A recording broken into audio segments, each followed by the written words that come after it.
Yeah, man. Y'all already know what's going on, man. Happy New Year, man. Ear Hustling 404, man. We live on Necessary Smoke. Tap in, man. You know what I'm saying? Got some guests in the building with me. Got my boy. Don D, you already know what's going on. Mr. Having his way, Mr. Having something to say in the building. What's up, man? Man, good. All right, bet. You know, we living. You got our guests in the building, man. You know, you can go ahead and introduce yourself. Let the people know who you are if they don't know. Wow, this TerrancegangstaWilliams, a.k.a. OG Giggity, a.k.a. Mr. Answer Right Back, a.k.a. Terrence Atlanta Williams, a.k.a. TerrancegangstaWilliams Williams. You know what I'm saying? Yeah. Hey. It's Necessary Smoke. I'm in the building. He said, Mr. Answer Right Back. Like, bro, we played phone tag for like 30 minutes straight. Me and Uncle trying to get each other on the call. Back and forth, no cap, but he answered right back for sure. No. Appreciate you pulling up, man. How you feeling? You drove through that snow? Yeah. It was me and two more, my podcast partner, Crypto Jeezy, and his cousin. So we already had Google. We seen it was like a 12-hour drive, right? Mm-hmm. So I was like, you know what? I'm gonna take the first shift, because leaving out of Texas, you know, we not gonna have snow in this little range. So I took my little 4 hours. Then his cousin took over. Then once Crypto G took over, that's where we hit Atlanta and in Alabama and all that. So that's where all the snow, the ground mess. So he drive it all slow, spooked out, you know, because he don't want to mess up. For sure. Y'all ain't in like little small sedan or nothing, or y'all was in the truck? Oh, we in the big boy truck. Okay, cool. Yeah, I've been man. saying, did the right way. Yeah, For facts. sure. You gotta have something. And then you know when you come in Atlanta, how these hills and all you got, you can't be no car trying to. Yeah, we was in the truck. For sure. So even just for the the audience and stuff, just introduce who you are again, like where you from, all of that. Get real specific. Okay. My name is Terrence Emmanuel Williams. That's my government. I was born and raised in New Orleans, Uptown, 17th Ward, Gertown. Then I moved from there to the Calio Project, then to the neighborhoods, then the Magnolia Project. But when a lot of people say, "Oh, you know gangsters? Well, who gangsters at the Magnolia?" So, but I wasn't born and raised in the Magnolia Project. And for those who don't know, and for those who know, y'all know Juvenile and Turk is from the Magnolia Project. Yeah. So is that kind of just where you got your name from more so then? Or it was kind of still before then too? It's just like kind of what people associate with you? No, I got my name from Killer Stone. He out the Magnolia Project, but we did that. He gave me that in juvenile jail. Yeah. I used to be a little gangster because I was real small. But I got that's where I made my bones at. That's where, my fame, hood fame and all that, from being in the Magnolia Project. So what would you say is like the most known project out there? Probably Magnolia. In the Calio. In the Calio? Just no P from the Calio. Yeah. See, Murder, they're from the Calio Okay. Project. Yeah, facts. I'm thinking, I'm trying to think more like from the outside, but you might be right, them two. See, bro, them he two. went to I went to college out Dillon. there. I He went to college out there. Oh, Dillon? Yeah, He know a little I was out bit. there for 5 years. Oh, so you better with Gentilly. When you pull in, you gotta go up that long road. Yep. I used to duck off, go hit the girls back. I believe it. You at. We used to have hella locals on there. You got that little guard boot up front, and you come, and let me show what's crazy. At nighttime, when you come up that long little road, to the right, a little gym or whatever the door, all them girls coming running out that door, and that other side door over there, and they got cars parked all around, the road, cars parked with car, and you make that little U-turn, they come out that door over there too. Yeah. Because I said, come down that road, when I turn here. You ever went to the back by like the grave sites and shit? Yeah, Okay. Okay. So done official. So he knows knows something. I used to get my haircut uptown and off Valence. How you say it? Valence, VL Street. Valence and Valence, yeah. I used to get my haircut out there. Oh, okay. Yeah, They know how to cut hair out there? Huh? They know how to cut hair out there? I I don't know no nigga from New Orleans that just be crispy with the line though. Like Boosie, he got his fade now, but like. But he's from Baton Rouge. Oh, so he don't even count. Yeah. I don't know no nigga like bro shit, cause them niggas be having the bald heads. Wayne had dreads and a little here and there. Some folks could do it though for sure. Mine was official. But so just you growing up in New Orleans and like you said, being from them certain projects and stuff, just how was it for you now that, you're older looking back on it? How was it for you? It was cool. It was pretty good. we all, majority of us grew up, in the poverty, but our poverty, when you look back on it, is not how we see in other countries. So you would say to yourself, man, yeah, we grew up and we was poor, we had this and this, but we had a roof over our head. Or we might have wore each other clothes or whatever the case. Moms kept that roof over our head, and then somebody in our neighborhood had food and clothes, had stuff. So it worked out versus the whole city or just your whole block just dirt ball, Yeah. So, we grew up with the shooting and guns and all that kind of stuff, but that's to be expected. You know what I'm saying? So Facts. I love where I come from, my city, New Orleans. Like I say, my main thing be when I look back on stuff that my mother didn't give up. Some mothers just go to the drugs and leave the children to fend for themselves. Facts. Yeah. You know what I'm saying? So I be like, man, mama love kept us with a roof out here. Now, we weren't able to get the clothes we want. Right. That's what led me to the streets. Yeah. You know what I'm Talk saying? about that. But she always made sure we had a roof over our head and a little food. No, for sure. Shout out to the moms that doing that for sure. Cause I know, like, growing up for me, like, I'm from Boulevard. Like, a lot of my partners, they mamas was still thugging and still in the streets, so they couldn't really be a mom to them niggas, so they ran to the streets too. Like, whereas me, like, my mama, she wasn't going. She used to be on my ass. She telling all the niggas on the block, like, you see him out here, boy, send his ass home, all shit like that. Like, 'cause she going to work. Wait, You know what's what the I'm saying? Boulevard? Boulevard right here where, who would say Boulevard famous for? Jeezy? Like, Yeah. Okay, but- so wait, so- which is it Zone 6 or Stop 6? so It's Zone called- 6, Zone Zone 6, six is that's the east east side. side. Boulevard, East Atlanta. Boulevard is like, it technically ain't no, well, it is a zone, it's like Zone 4, but it's technically, niggas don't claim. Thing like two. Yeah, niggas don't claim. It's like, a zone yeah, for it's that. just really It's just like a downtown. hood, like, Yeah. it's just Boulevard is a notorious hood in Atlanta, known for getting money, Both into no thumb. all type of shit like that. But Boulevard stretch, it's a street, it stretched from right here on Punch all the way back up to the penitentiary. That shit go from, it's so many different hoods going through there. Bro, You good? nah, I know y'all good. I just noticed y'all got the name on y'all cups. Yeah. Oh yeah. Boy, y'all some bad boys. Yeah. Y'all some Yeah, bad man, boys. we all Good. about the branding, man. These new. Shout out to Sister Mia. She got my boy these for Christmas. Yeah. Shout out to Sis, man. You know what I'm saying? That was a clever move there. Yeah, shout out to Sis. She Trying to do she something for came show. through. I ain't never seen that, bro. You had on shot for a minute. We getting hard, no cap. But yeah, So not even growing up. So you get your name and stuff like that. But I seen the interview you was talking about how your daddy had a lot of kids, right? And that's how really Birdman's your brother. So Slim is your brother too. Facts. But you didn't really like grow up with them because they older, but y'all also went in the same house. No, right? we stayed in the same house Okay, for like okay. 2 weeks when they were young. Okay. My father brought them there. But see, for the most part, for me, I've always been in jail, juvenile jail. Like I got locked Let's up talk in about 90, that. broke out in 91. Then going through state Hold time. on. Yeah, you can't just skip through that. You broke out. What the hell? Yeah, How man. the- Yeah. I don't know broke if it's out safe of to juvenile? talk about that, but how the hell that happened? Yeah, that's safe because I was Okay. juvenile. Okay, cool. yeah, I'm they- just making sure. Now you would hear stories where people be like, "Oh, they had the Mac 11, the AK-47, and they were shooting at the gun." That's cap. What happened was, juvenile, Baker, Louisiana. It's when you first come through the gate, there's an infirmary over here. They got like it's built like a little hospital too, because they got the little shed thing. You come like a little horseshoe, you got the ambulance. pull up. Yeah. So to the right, it was like 2, 4, 6, 8 dormitories. And it's a road, and it had like Suburbans that would drive. So something to at nighttime, the guard would called Jazz 9. Send everybody out. So it would be like maybe like, let's just say 200 prison inmates, 200 of juveniles.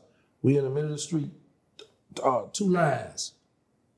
So it would make us walk up, but like if it ain't, sometimes they might do dorm by dorm. They might, like I was at Evergreen. Evergreen, get your people ready. So we'll come out, we'll jump in the truck or the back and all that. And he'll drive us up, but then sometimes they're like, let's get everybody. So we all in the middle of the street and we walk up there. So I had juvenile life. My best friend, he's deceased now, Toto, he had juvenile life. What's juvenile life like? Back then, it was like when you 12, 13 years old till you 21. God Oh, damn. okay. You know what I'm saying? You ain't gonna get out till you 21 years old. Y'all missing all the pussy, all the money. Like, But no, hold up, but our juvenile was like this. If you stayed out of trouble while you was doing your time, you got a furlough. Okay, what's So that? on Fridays, Pass. right, you get to go home on Friday, come back on Sunday. Oh shit. Okay, it's like some real detention center type But shit. It was because we had on the compound, we had a gym, we had a swimming pool, we had the free world weights. We had a high school, and an elementary school area, and it was like a little baby. Yeah, type shit. Yeah. So and we was not too far from Angola, so we here stay going, we going all day going. But anyway, so we was trying to break out. The first day we had heard. Now I don't know how true this is, but you know how you take the Visine, you put in the people water, somebody supposed to knock them out or something.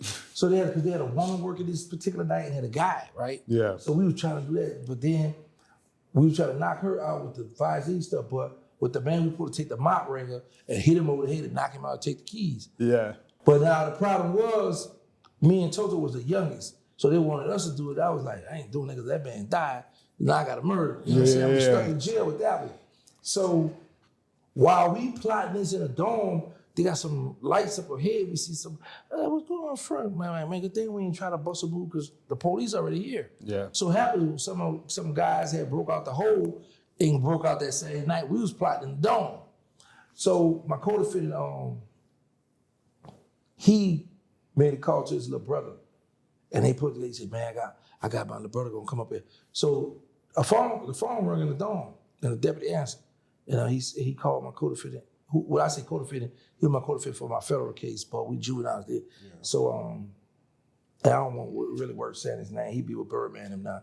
So he said, man, the man said, your uncle just called up here. He set up a special visit. That was a code saying we be up there today. So he come to me, he come to Toto, told Jeepers, him and there's a dude named Big Lou. Big Lou dead now. It was one of my partners, but we had fell out as well. That's another story. Yeah. So anyway, so while we here, he said, bro, what's up, bro? You gonna break up? I said, man, I don't know, man, because I don't got nowhere to go. Because I'm young, right? So I'm like, man, I said, man, I can't go, but my mom gonna be mad. She gonna be like, what the hell you doing here? Yeah. Exactly. So he said, man, I'm gonna have somewhere for you to sleep. So I was like, all right. So the day when we go, right, we go up front. So we sitting down waiting for the people to call us in to get our medicine. Yeah. So, but you can see the highway, you can see the cars coming. So as the cars coming, they got the lights on. And he was like, there they go. I said, no, hold on, y'all sit down. Now, we gotta run like a good little, maybe like from here to across the street with that building, that's the front gate. Yeah. So there's a little shed right there where the guards sit at. So, and they got the fence, with the barbed wire, all that down the line, right? So as we sitting down, I'm scoping it out. So they kept going, they come back around. When they come back around, they got the lights on again. Mm-hmm. And we just jumped up and took our round toward the gate. Hey, shut the gate. So I try to be slick. Where that boot at, I'm thinking that I can run around the boot and just go run and jump in that car. But it so happened, when I ran around the boot, there's a fence right there. So I'm still trapped in here. Yeah. So now I gotta hop over the fence. At this time, the three who with me, they already in the car. Oh, they good. Right, but the car still waiting on me. Yeah. So there's a fat deputy right there. So I don't know where he at right now, bro. Fat deputy. And my bad, pun intended. The fat deputy. Let me sit over here. So he like this here. He like in the middle, like the car behind him. Yeah. I'm right here, and he like waiting on me. So I hit him with a little juke move. Yeah. I went around him. Hey, I hit him. I ain't saying you slow now. But so I hit him with the juke move, right? When I run and jump in the car, I hit my head in the car, jump in the car. So we in this long, I don't know, what's it, four-door, like a Cadillac light. You know them cars where you put so much weight on the back where it's like this. They big dropped in the back like a bunny. In fact, so as we put off. So mind you, like I told you, they drive Suburbans and all that on the compound already. Mm-hmm. They be having horses too, but they drive the Suburban. So they get behind us. when we get on the bridge, it's kind of hard for us to get going up the bridge because of the car, right? Yeah, the car dragging. So the dude's like, facts. So the dude's like, man, two of y'all need to get out. So he go in his pocket, he give by the partner Toto, he the youngest one too, he give him $25. So I'm looking for Jeepers, he's deceased. I'm looking for him to jump out with Toto. Toto deceased too right now. So I'm looking for looking for him to jump out with him. But I'm like, I can't let Toto by himself. So I jump out with him. Yeah. So when we jump out the car, now we running back down, so that made them stop to come at us. Yeah. So that let them get away. Yeah. Yeah. So we running back down the bridge. I'm like, want me to jump off now? He's like, yeah. So we was like, like a second floor, how you hold on to something. Yeah. Jump down the bridge, boom. We ran in the neighborhood. We had red t-shirts on. So we took our t-shirts off, hopped the fence. We hopped this other fence. They got a shed. And inside the shed, they had a hole inside the shed. So we get on the ladder, we go up there, the hole, and lay up in there. So mosquitoes tearing us up too. So I hit the deputy next in the yard like, they around here somewhere, I found their shirt. So I'm being quiet. So told like, hey, Leah. I'm like, man, be quiet. Because I'm like, if these people find us up here, I'm just going to swing on him. We're going to fight. Because you got us busted, man. Yeah. Chill out, right? Facts. But Toto can fight, though, because he's a boxer, though. But I'm going to fight him. Because, bro, right now, I got busted March 24, 1990. And them people gave me juvenile life, so I'm set to get out 97 somewhere. Yeah. What was the even reason that you was in juvenile? Oh, because I robbed, me and my co-defendant George, we robbed these two dudes that was on our set, and they ended up being around there. So we caught them around there, and look, they had a white low-rider truck with all that sound in there. And we were young. We Said 12 years old. Yeah, you know, I had to be like 13, 14, and George had to be about 14 or 15. But this is what we hung at, this is what we sold. We used to call them white boys back then. You know, you rolled up the joints, the singles. Yeah. So it was like, well, actually, we used to call them puffies, because back in the day, it was for $1. Then it went to $2. Yeah. So we would go score from this dude, we would go score $20 bag, and then roll it up. Selling pre-rolls and right. shit. You remember the lemonade box? Uh-huh. We would put the weed in there, throw it on the ground, and hide it so, people come and get one. Back, that's crazy. You can tell how time has changed. Because right now to this day, you're not going to smoke or roll blunt from certain people. Fact. Hell no. Back in the day, they used to do that. My uncle, he just passed RP. My aunt, man, George. RP. He used to tell me all the time, like, nigga, we used to just buy weed already rolled. Like, cause I tell him like, I'm gonna roll my own weed. He like, man, like I really used to buy my weed already rolled. That's a fact. Like, We used to go get the weed paper, put the weed, roll them up. Some of them be fat, some of them be skinny, and we're throwing that and put them down. And people put up, I got. Yeah. People let $2, here you go. They trusted us back. Man, y'all got all kind of stuff. Yeah. I don't smoke, but the fact that they just too much. Yeah, you can't trust it. Can't trust it now. Man. Can't trust it. We would be on a little set, bro. We had like the blue mailbox right there. Police come through, we playing F the police, that NWA, right? Okay. So the police we had Fresh Georgia. They just make us take all the shoes off, and I was one of the smallest ones, so they would take you grab all them shoes. They made me get everybody's shoes. And they had this abandoned house, right? They made me throw them in an abandoned house. So just imagine you got an abandoned house with a bunch of trash already in there. Yeah. So when I throw these shoes in there, now shoes all over. It's scary. You gotta go in there and find. So they would make me do that. But so we robbed them. And this is how we get caught. And it's in the newspaper too, because they had charges with, but they finally wasn't us. I had some older homeboys. They had two white minivans in the project, in the Magnolia project. They had AK-47s with the clips taped on and all that. So young niggas. Mac 10 and the brown, Young niggas. yeah, and the Mac 10 and the brown paper bag. So they hanging out. Now they beefing with the Calio project. Back to what project was famous. Yeah. The Calio project. These guys they beefing with. They got a truck. It's bulletproof, and they got the word homicide painted on the side. Yeah, that's how gangster they was. Oh shit. So we hanging out with them for a little while. We like, come on, man, go on our set. Cause this the project right here, but our set was in the neighborhood. Yeah. But we used to hang on Second and Daniel. So we go around there. When we hang around there, we see these two dudes sit on the porch. We like, what they doing around here? They don't got no business. I don't care who your family member or whatever. You don't sell no drugs around here. Yeah. So my homie, I think he had I don't know, it was a 45 or a 9. but I had a fake Tech 9. So we go around the corner, we hop the field, we come up, get on. We made them both get on, right?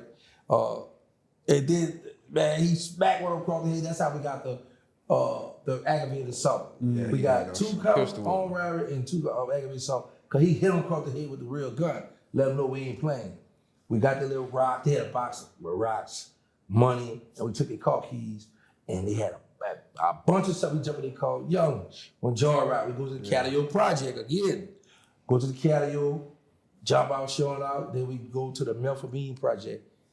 That's where the police put the pull us over. And the reason why, because it's going back to earlier. I told you how they had all them guns, well, they had a shootout earlier in the project. Oh, so they was already looking for that van. 2 white vans, and we in a white pickup truck. Yeah. So they get behind us. So we speed now. We try to go back to the Magnolia Project. They chasing us now.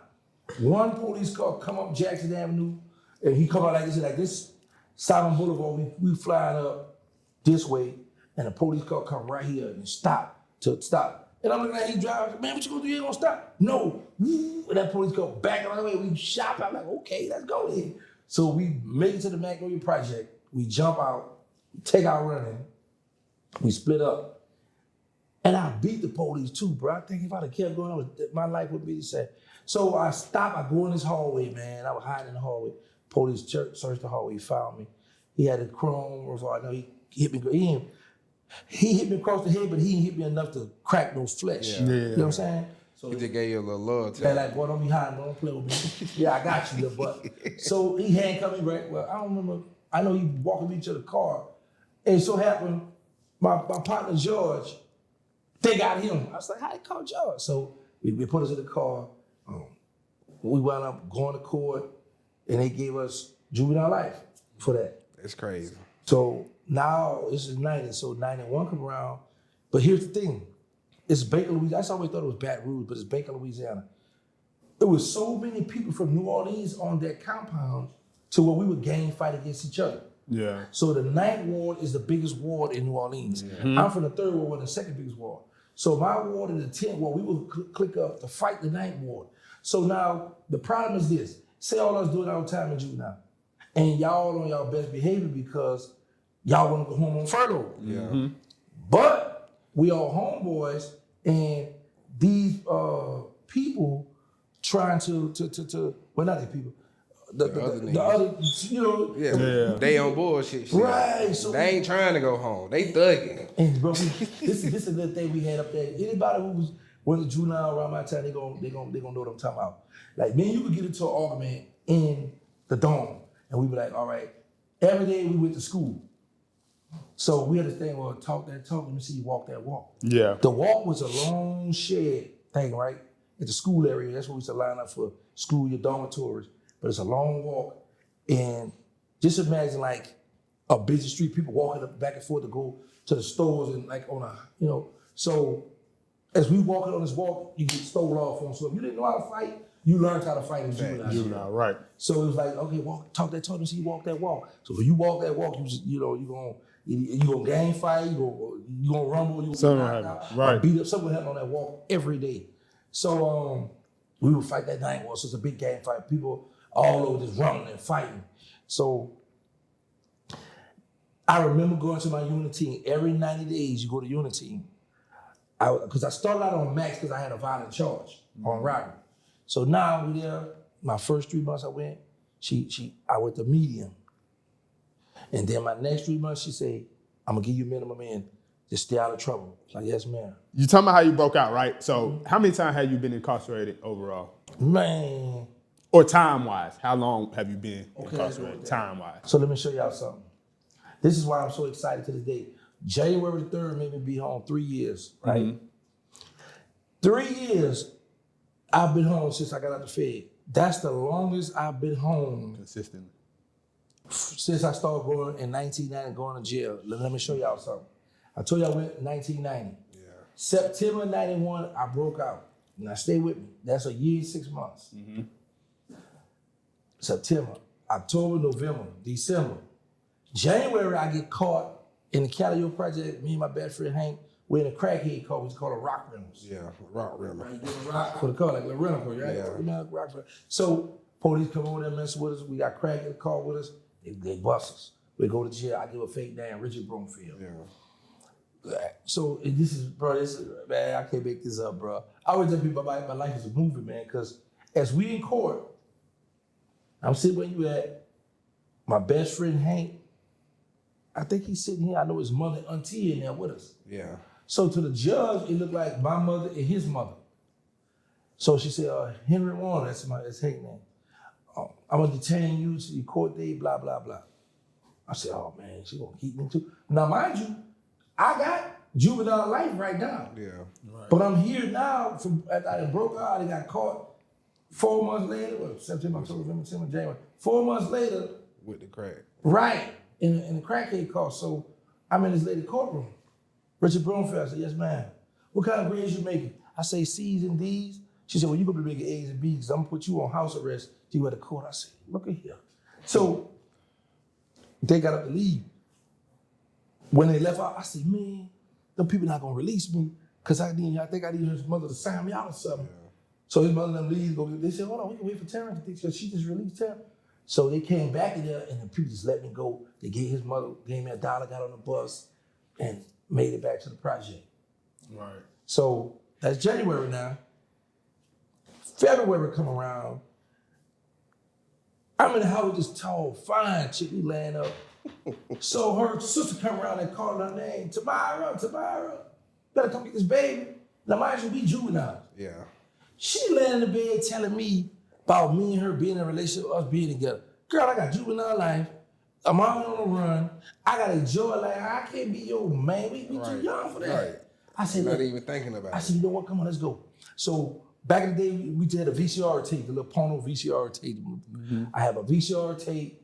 I had a big thing of Twinkle. Is that I had the gold tee where you got the little putty stuff in there. You get it, a shake, twinkle, you go like how the toothpaste is. It's that type of texture, whatever.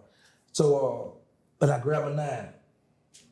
Now, it's a guy at my project. Well, matter of fact, the same guy I'm about to tell you about, he the one called my name when the dude was sneaking up on me to shoot me. And I looked back and the dude was charging me with a gun. Had he not yelled my name, I wouldn't be here right now today. Right. So he had got shot. And the police was roaming because it was like a few blocks from the Magnolia where he got shot in the neighborhood. So the police was roaming through. So when I come out the house, I'm trying to get away from this girl because she with this whole relationship stuff. And I'm too young for to be talking about relationship stuff. I see them in the rental. I say, man, give me a ride. I jump in the back seat with them. We go up the long driveway. We turn on Willow Street, almost to my mother's house. The police put us over. Bro, I don't know what was going through my mind. I didn't try to run or nothing. I thought the man was going to miss the gun or whatever. He pat me down, found the gun. Now the 2 guys I'm with, they like maybe 18, 19 years old, so they consider an adult. Yeah. Mm-hmm. One of them just got out of jail on probation for a pump shotgun. Oh man, I just got out of this, so he's scared, right? Yeah, he ain't going. Right, so he spooked out, right? So I tell the police, I say, that's my gun. Where you get it from? I say, I bought it from a crackhead. But my co-defendant, remember I told you we robbed the dude over here where I got juvenile life? Yeah. Okay, he managed, because the lady kept lying, telling me, come back 3 months, she's gonna get my minimum in, but she kept playing with me. But my co-defendant managed to get his minimum in. You get minimum in, minimum out, that's when you go out on furloughs. He went AWOL. AWOL meaning they're gonna let you go out, but if you don't come back, it's right, he didn't return, he bucked him. So now the police got me, he's standing across the street like, give him a fake name, Bro, first of all, I gave him a fake name the first time when I told y'all I got caught in the Calio in the car. So while I'm in the juvenile, the man pulled me out because I said Richard Brofield. So they got this big book, big thick book. And he said, what school you at? I said, Booker T High School, Booker T Washington. He looked, what's your mama know? I said, my mama don't have a phone. So he pulled me, he said, let me tell you something. He said, you lying. He said, if I find out you lying, I'm gonna beat your butt till the skin come on. So now he scared me, right? And I had 2 gold teeth in front of my mouth, a T and a W. What that T and W stand for? I said, Terry Wilson, my father, he's deceased. So he put me in this cell, and he took me out of the cell with my best friend Hank, and he go over there. What's his name? I'm thinking Hank about to give me up. Hank like, he told you his name. Hank stuck to the plan. So now the man said, I'm gonna take your fingerprints. Since you go, your brother don't have a phone number, it's gonna come back about a week or two, and if I find out you lying, so now they bring us to juvenile jail, to the little jail. They give us a phone call. So I called my best friend, sister house, because I'm trying to tell him to tell a crackhead to come to court for me. Yeah. Because I need some help now. That ain't work. So now I'll bring y'all back up to speed that February for the gun. He over across, he talking about, give a fake, bro, I can't. First of all, I can't go back to juvenile now. Because last month is when that man said gonna beat me. Right. So I give a fake date of birth, and they brought me to the adult jail. So now I'm in the adult jail, I'm hanging out, I got the gun charge. 8 months later, they find out I'm juvenile, send me back to juvenile. So mind you, from February to October. You in adult jail. Right. Well, no. Yes, October in adult jail. Then they come pick me up in September. Bring me to the juvenile jail. No, October, bring me to the juvenile jail, because I remember coming in the dormitory with these guys. We sit like this here, and the deputy come in and say, TerrancegangstaWilliams. I said, yeah, what's up? He said, how you feel about being on protected custody? I said, don't play with me, because it's different image, right? Deputy, you talk about something protected. He said, you going home tomorrow? I said, what protected custody at? So he brought me over there. I'm going home, all right, let's go. I'm going home tomorrow. Yeah. Because they had circle felony on my paper. And here's the thing. If you got juvenile time, and if you go AWOL or break out, and you 17, 18 years old, if they try you as an adult and you get probation or parole, now you consider an adult, you can't come back on juvenile compound. Right. So by me having probation, because I pledged to probation for the gun, they circle felony. So I go to juvenile. Juvenile, oh no, you're an adult now, he got probation now, he gotta go. That's why they released me, right? A month, like, I want to say like a week, almost a month, maybe. My probation officer called me to come in. And they rushed me. He said, man, we gotta bring you back to juvenile. I said, what you talking about, man? I'm on adult probation. He said, nah, man, they made a mistake. That gun charge you had, that wasn't a felony, that was a misdemeanor. You gotta go back. Oh, man, y'all about to send me back to juvenile jail, bro. Yeah. They did that. That's crazy. Let's switch gears. That's crazy. As hell. Let's switch gears a little. So like we was even kind of saying a little bit in the beginning, but how was your relationship with Birdman then, and then how is it now? Like being in and out of jail to now, like how was it? Back then I looked up to him. That was like my hero, seeing him coming through the goals. Back then they had the Taurus station wagon, the Taurus full car with the white inside, all white inside. They coming through. He kept bad bras. So I'm like, man, big bro, be looking good. Girls sweating him, man, coming through with a lot of money. So I looked up to him, love him. I was even in the feds, like half of my men, I got to call him. Yeah. So we had a very good relationship while I was locked up. You know what I'm saying? He might be like, man, call. Man, you called all them H words, man. Call me, man. So we like, I call him and we talk about the industry. We talk about different ideas. We had a real good relationship. My whole bid, bro, him and Slim took care of me. 6 months. I went to the hole. I was a USP McQuarrie. I went to the hole under investigate for drugs. So when I went to the hole under investigate for drugs, he got mad, cut me off. He told my mother, he said, if he in the hole for drugs, then I can't deal with him no more. I understood it because it's like, bro, we was under investigation for drugs, my name on your paperwork thing, we sending you money and you stealing that doing wrong? Yeah. Man, I ain't messing with you, man. So I understood that, right? But right after I got the house, Slim had the open heart surgery. I called, check on Slim. He told me, I said, nah, man, I don't got his new number. He gave me a new number, and I just called him. And I was like, man, I said, bro, you bailed. You don't know if I got set up or what I was at the event. He said, look, all that's over now. You out now. We back in contact. What's up? I said, man, send me some money. So it was outstanding. Took Kevin, love. Now, ain't nothing. Ain't no relationship. Nah. Do you think it changed because you got out, or if you? Because the snitch allegations. They standing on privilege, they standing on. And if I ever catch Birdman, I'm trying to sit now. They're playing. I come on to a different world, social media. Right. So with social media, it mixes it in. You know what I'm saying? And now, back then, if a person did something, cooperated the government, told whatever, it stayed in the neighborhood. But with social media now, Everybody. spread. That's what I was telling one of my partners. We were talking like a couple weeks ago about that. Like back then, people could get away with a lot more stuff. Like you ain't gonna hear about the snitch allegations if you're not from that area or you're not tapped in with that specific person, artist, or whatever it may be. Because like the social media, like now, I don't know nothing. I ain't been to, you know what I'm saying, these hoods in Cali, but if a nigga from Cali was a snitch, like, I'm going to hear about it online, or I can read about it, I can go look it up, find it, and I know where to go because it's, you know what I'm saying, it's accessible to us now. So let's break down those allegations. So what specifically is the allegation they're accusing you of, but what actually happened versus what actually happened? Okay. I never once said that I got out of the feds for just telling on the dead. Okay.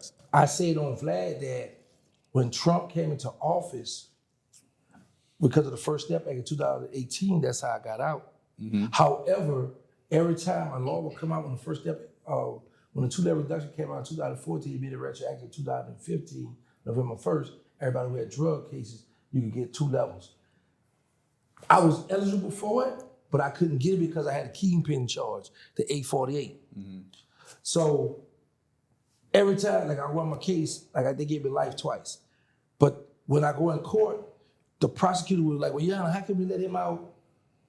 And he has the same attitude. He haven't changed, Yana. He won't tell us what happened with these murders. Yeah. Why did they occur? So they wanted me to come forward to apologize or tell them what happened with the murders. And I'm like, nah, I ain't doing that. So every time something come up, and if it's discretion to the court to reduce my sentence, then the prosecutor will bring up the murders that the state know about, and I don't want to help them, so they'll deny me, right? So I said, okay, I gotta get strategic with this stuff. So I knew I had a chick I could date that was in college. Because when you said Dillon, what I would do, I would go to Dillon, I would go to Tulane, certain colleges that the females didn't know my baby mothers, and I would go, because I learned this. When you go to college out of town, you limited, you ain't really got that much money. So, you know what I'm saying? You're on a budget. So I would go through that thing, catch a few females, grab what's up, you want to get something to eat, come on. Yeah. You know what I'm saying? So They be ready to go for a meal. So I met a female, right? And I wound up paying for her to take the ball. She got into the, become a prosecutor, a DA, I mean. So I knew the DA dudes. I said, look, bro, I got some murders. I need immunity now. So we sat down, I get everything with me and the hot boys did, the street hot boys. In return, you take that and you send it to the state, to the federal, and it's called Rule 35. So under Rule 35, you can help any law enforcement agency. And by me doing that, they write the letter to the judge, to the prosecutor write the letter to the judge. So my bad, I don't mean to interrupt, pause right there. So you said you helped with some murders from back then with the gang, not the gang, but the folks, the group Hot Boys, not that rap group, but the other Hot Boys. And so at that point, is that not cooperating? Or is that what they was talking about? Yeah. Okay. Okay. But the thing is, nobody's going to jail for it. Okay, why not? Because they dead. Oh, the Hot Boy dead. Yeah, Right. fact. Okay. Okay. Keep going now. This is why I don't argue with my people or people when they say, oh, you told. Because it is. The rules were, you sit at the table, me, baby, all sit at the table. It's like, if the police ever pull you over, don't talk to them. If they ever bring you to jail, don't go to the interrogation room. You don't want to talk. Facts. So I remember when I was a juvenile, they came and got me from juvenile from when I was telling you about when I broke out and all that stuff. I called a murder in, attempt murder. And they come got me from juvenile, and my mother acted like she was going to work with him or wanted me to cooperate. When I got there, the man was like, okay, you ready to get your statement? And I'm looking at him and he said, hold on, let me call your mother. He called my mother. And I said, Mom, she said, you all right, baby? I said, yes, ma'am. She said, tell him you don't want to talk. Tell him you want a lawyer. That's what I mean. I said, I don't want to talk about a lawyer. Man said, all right, hung up. You being booked with first degree murder. I was like, oh, right. So they brought me over to the adult central lockup. Right. So I never went in the interrogation room. Yeah. So now what we doing is now go and sit down with the people going to interrogation room. So now it's like, okay, you tell us you told all these dead people. Okay, we don't have nobody living coming forward saying, okay, yeah, he got me in jail, blah, blah, blah, right? However, how we know that's all you told him? You could have told him about other stuff that got into the investigation. Yeah. So it's more so speculation. If you said this, you could have said anything else. Right. So to keep down all the bull crap, don't go in there at all. Right.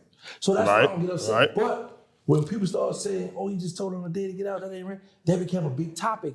So I remember that. Yeah, I ain't never want to stop it because it helps me with interviews to keep me going. Fact. Yeah. You see what I'm saying? Like keep that topic up for discussion.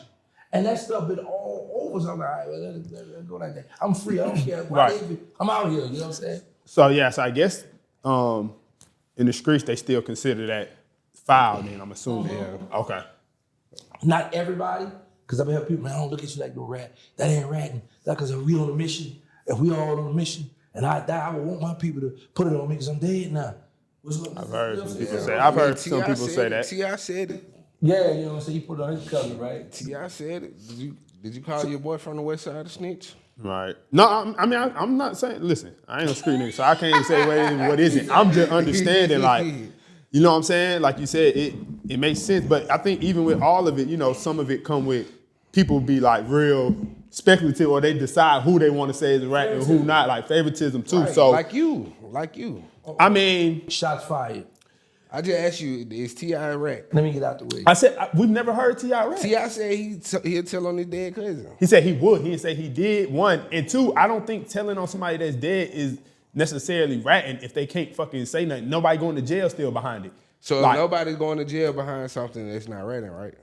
no, that's not what I'm saying. What I'm saying Hey. is it's not like when somebody dead. It's not like when you tell on somebody, they're fighting the other side of it, right? So that's like if he was like to come in and be like, oh well, Don did this, but Don still talking about, I ain't do that shit. It's not the same as if goddamn George is dead and George can't say nothing, but you trying to finesse your way out.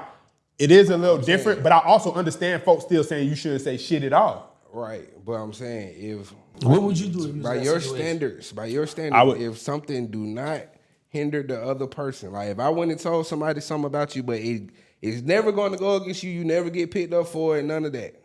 If I'm fighting the other side, then yes. If I'm not, then no. It don't matter if you fight. It never hurts you. It never. What I say never harms They you. can't say that though. I know it's exactly what you're talking about, but I'm just they asking can't you. say that. No, if it go against what I'm fighting, bruh. No, so what he talking about is this whole YSL shit. You just saying so Right. you only giving So- the dead a pass.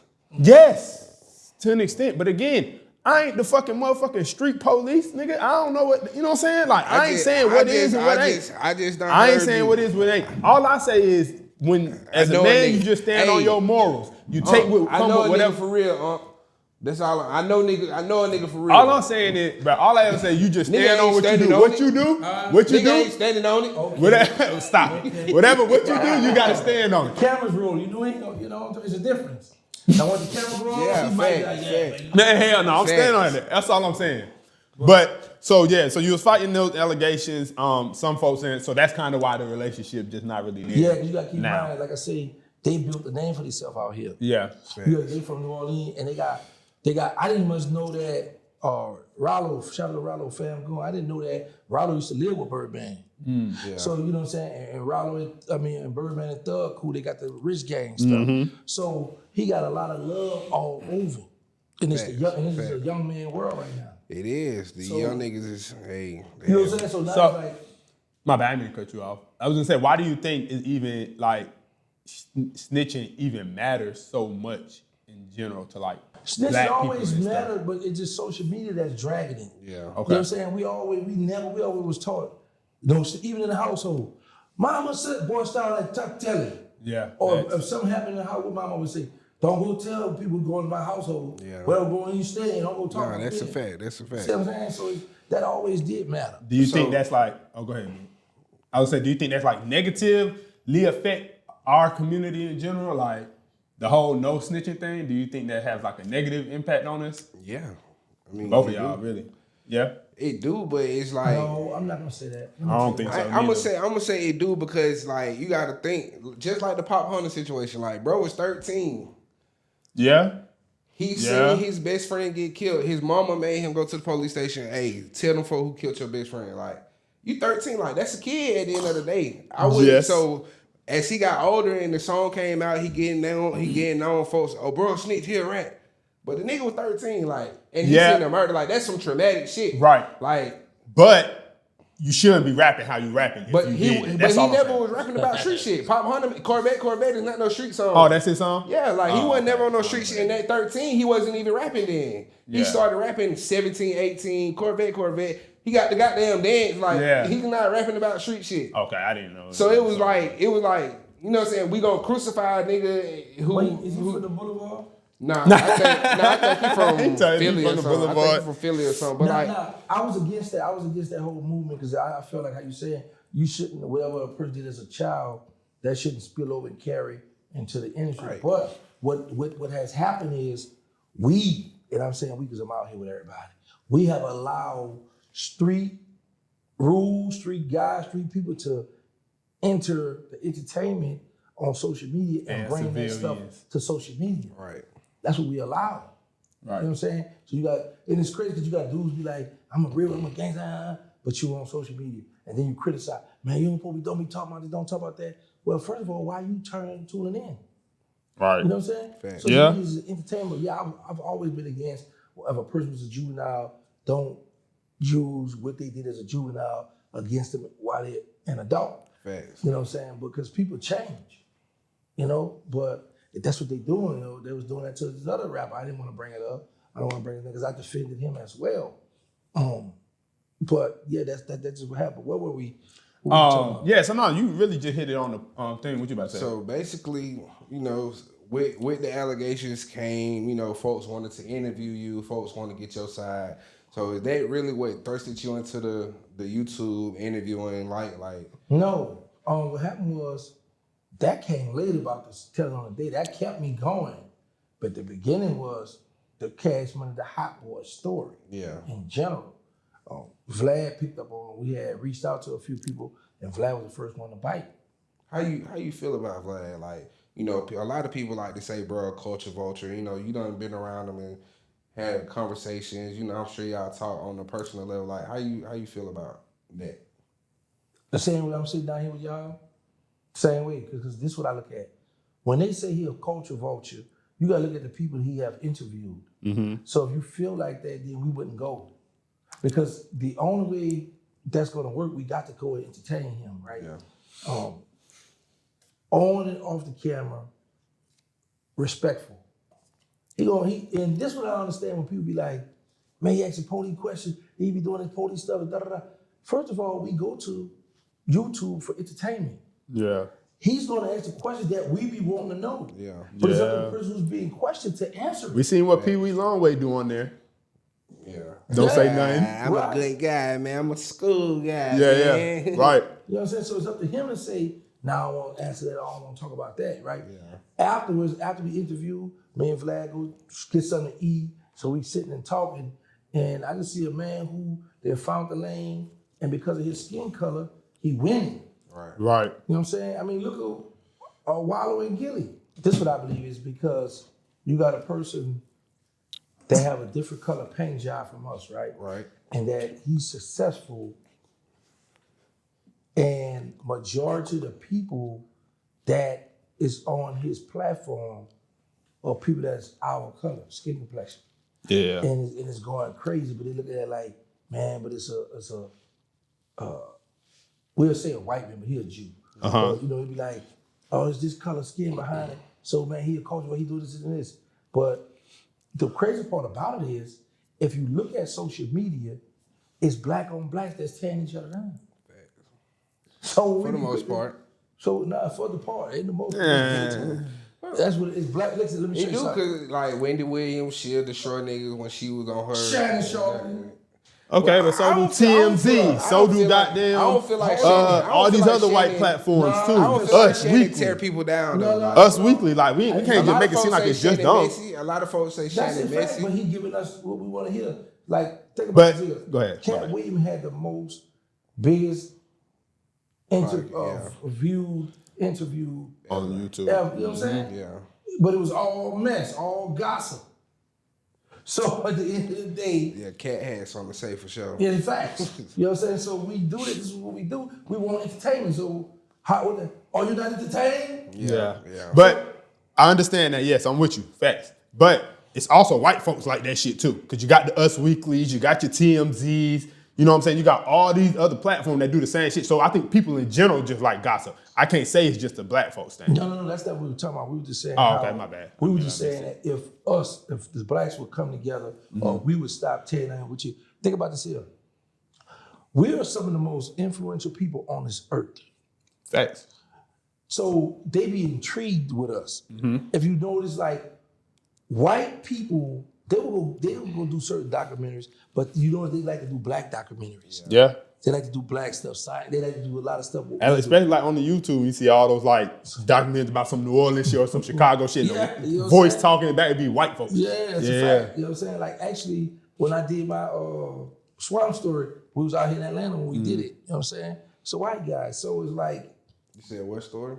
the Swamp Story. The Swamp Story? Swamp. Story? Yeah.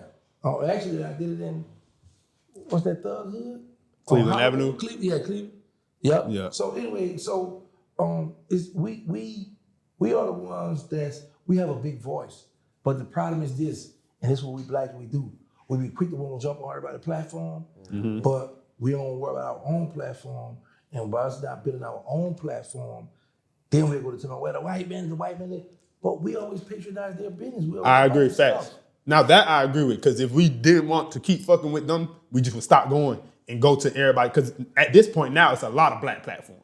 So you would stop going to those certain ones. But like you said, I think it's like, especially with the younger rappers and stuff, they see like older rappers and people go on there and be getting these certain numbers and, you know what I'm saying, looks and shit from being on them platforms. They're like, oh, let's do this route. But you're right. Yeah, you're right. We got to build our own. And I always say YouTube has become the new TV. So you want entertainment, bro. Yeah, niggas definitely on their YouTube That's all the day TV, driving when they working Truck out. driver, everybody logging to YouTube. I got so many people. That's why we started doing our podcast at 2 a.m. in the morning. Yeah. Because it's truck driver, man. You get me through, man. Oh yeah. Okay, well I'm gonna start. I be want to do some late night podcasts sometimes, but I want to, We don't know. He talking about we don't know. Tell us. I don't really know what folks want to hear like on some late night shit. Regular You know what I'm gossip, saying? just Like, regular talk. The same though, folks here. Right now in the daytime, you got, like I said, you got late night workers. Yeah, You got facts. police jobs, They need to get through it. cause you know that they late night, early morning, they be like explicit hours, like after dark hours. It don't matter if you got to think about this here. Folks be want to get freaky. No. When we do that too, we have females come over, we talk about sex. But the thing is this: the people who work late night, they sleep in the day. Right. So now they want to catch up. What happened today? I was asleep, so bring me up to speed. That's true. Yeah, it's all this because we do it. That's why I know because I do it, and people be, man, thank you, man, you got me through. I appreciate that, OG. Yeah, So now you in this YouTube game. Like, how you feeling about it? You've been, out of prison for 3 years now, and you jumped into another lane that's like, I wouldn't say like new to, but it's new to you basically. yeah, like, facts. So how you feel like being in that? I love it. Would you call yourself a YouTuber? Yes, I'm a content creator, influencer, of course. Yeah. This is like I say, when I come home, when I first come home, a lot of people, they turned their back on me. So I didn't know Facebook, Instagram. Yeah. I don't know about this stuff because the cell phones. I'm still thinking about jail. Okay, my cell phone on ringer. I'm gonna put my phone here. I'm living with this female. You don't touch my stuff, I don't touch your stuff. Mm-hmm. I'm thinking that, right? That don't go up, they're out here. That girl's in my phone. Yeah. You know what I'm saying? So I don't know this. Nobody never taught me how to lock the phone. So I'm on my own out here, bro. You figuring this shit out. Yeah, I still don't know how to put the code to lock the phone to this day. That's why I'm like iPhone. Too much going on the iPhone, right? So, Damn. So You might need an iPhone because you can just I Face got ID. one. You can just Face ID unlock. I got a right foot. Yeah, you can just use I got your an Face iPhone, but I ID. only use it for music or I want to FaceTime with somebody to look at them because a lot of got iPhone. But I like Android, it's better for me. So as I'm going through the social media, it's the people in the comments, OG, press this, okay, press. They was teaching me. Yeah. Because I didn't have nobody to show me and teach me.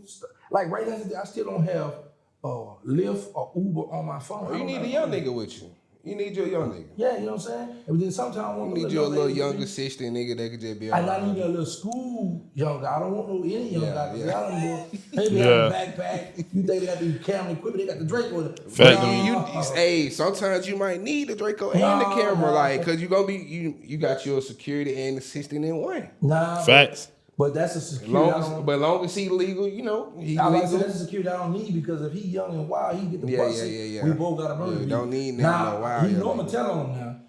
So I ain't got young. No, you go. I ain't trying to get in the car this time. I know better. I love it out here. But anyway, bro. So I what I love about social media is I make more money than the average drug dealer in the neighborhood.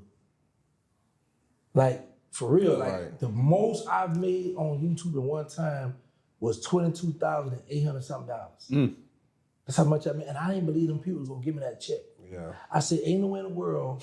I took this phone right here, prop it up, and I remember when I went down, me and baby, now blah, blah, blah, blah, uploaded, and then it do views, and y'all about to pay me. I don't believe this. Yeah, this ain't real. Bro, I know anywhere in the world, I'm about to post this phone up and talk smack, and y'all about to pay me. I was like, it ain't gonna.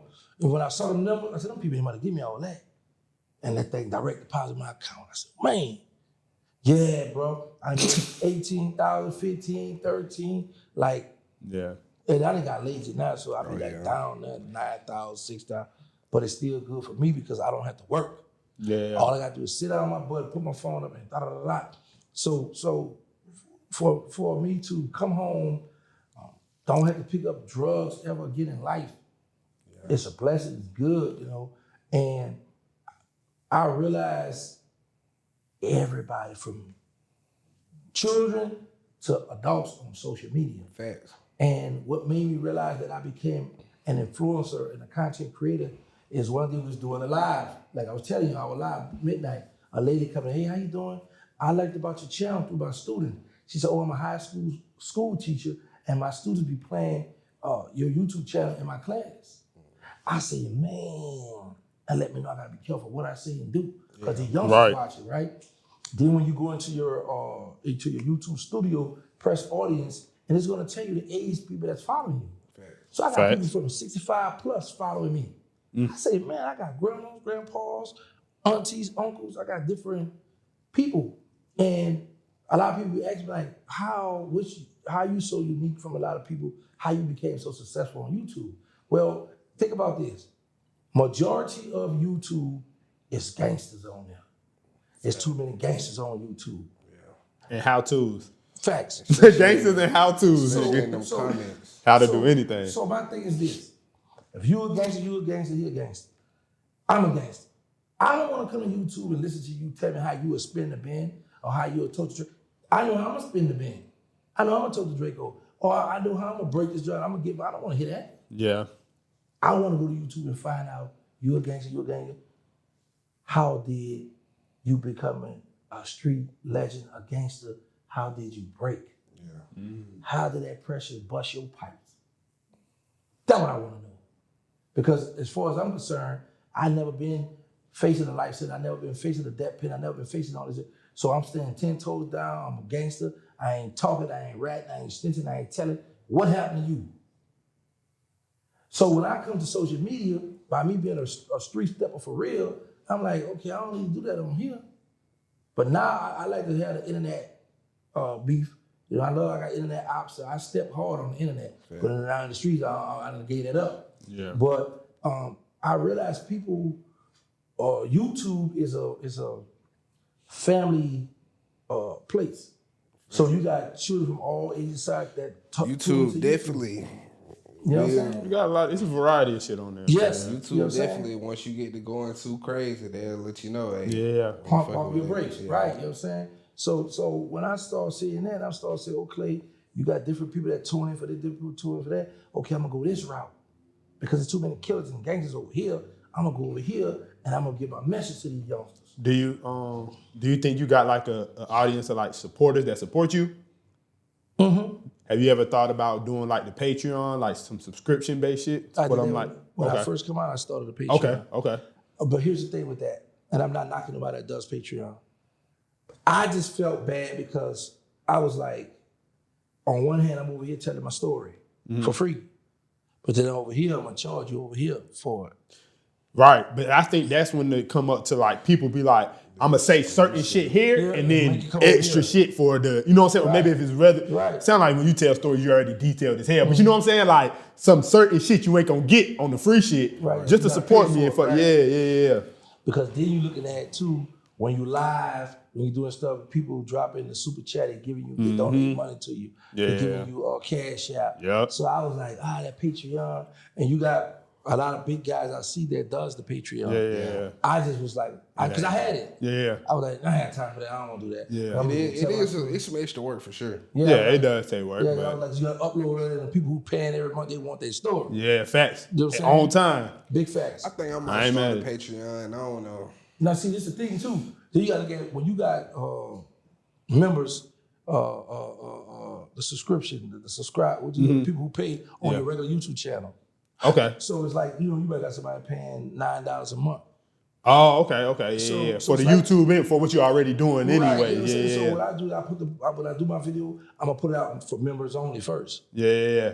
And then everybody else will get Right, it. so that's like that's my Patreon right here. Yeah. You know what I'm saying? But if everybody different, so that's why I say I ain't knocking. But and like I said, baby, because I didn't have a lot of help. Yeah, it was You know what I'm you. saying? So everybody was like, say Brian, so everybody was against me. It's me and Miles rocking and my children.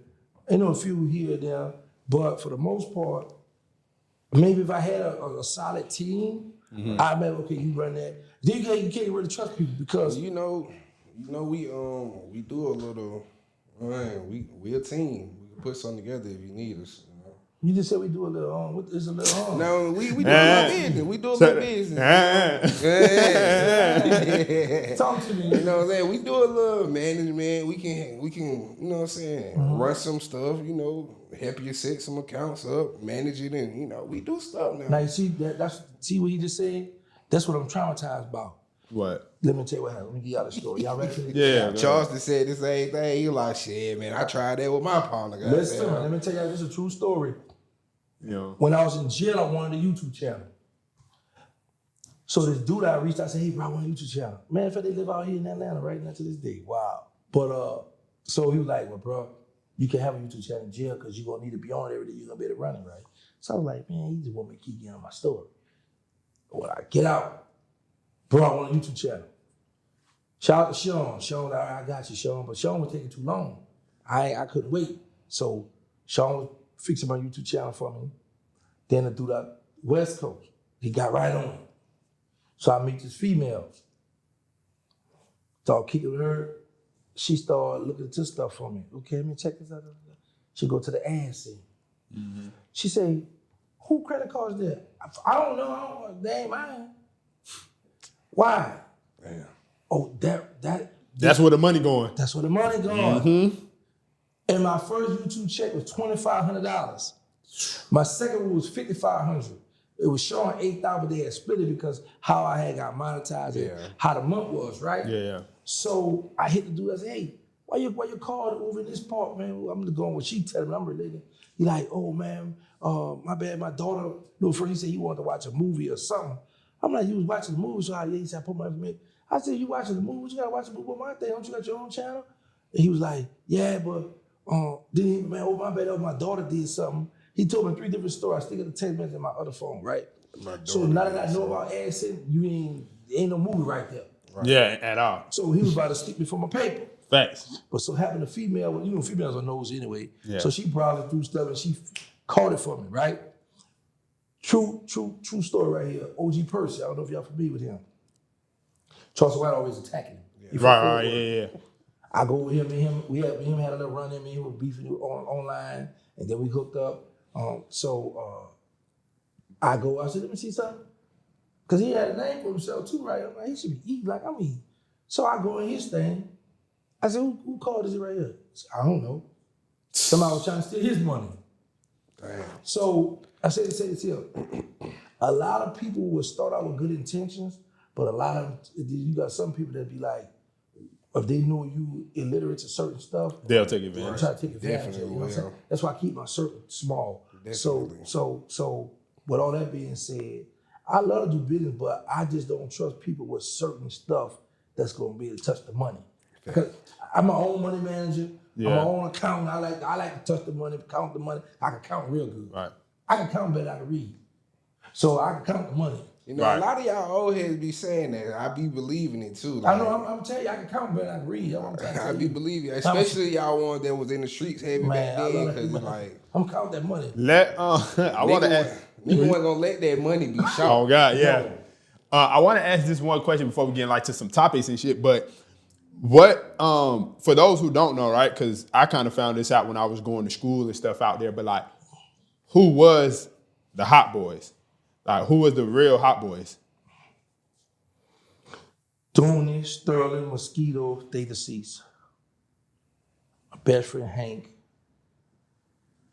And it's a more people. I don't even want to call it now. I be feeling like I'm gonna give y'all no shout out. Nah, for sure. But how it become four because we were the ones that stuck together every day, hung out.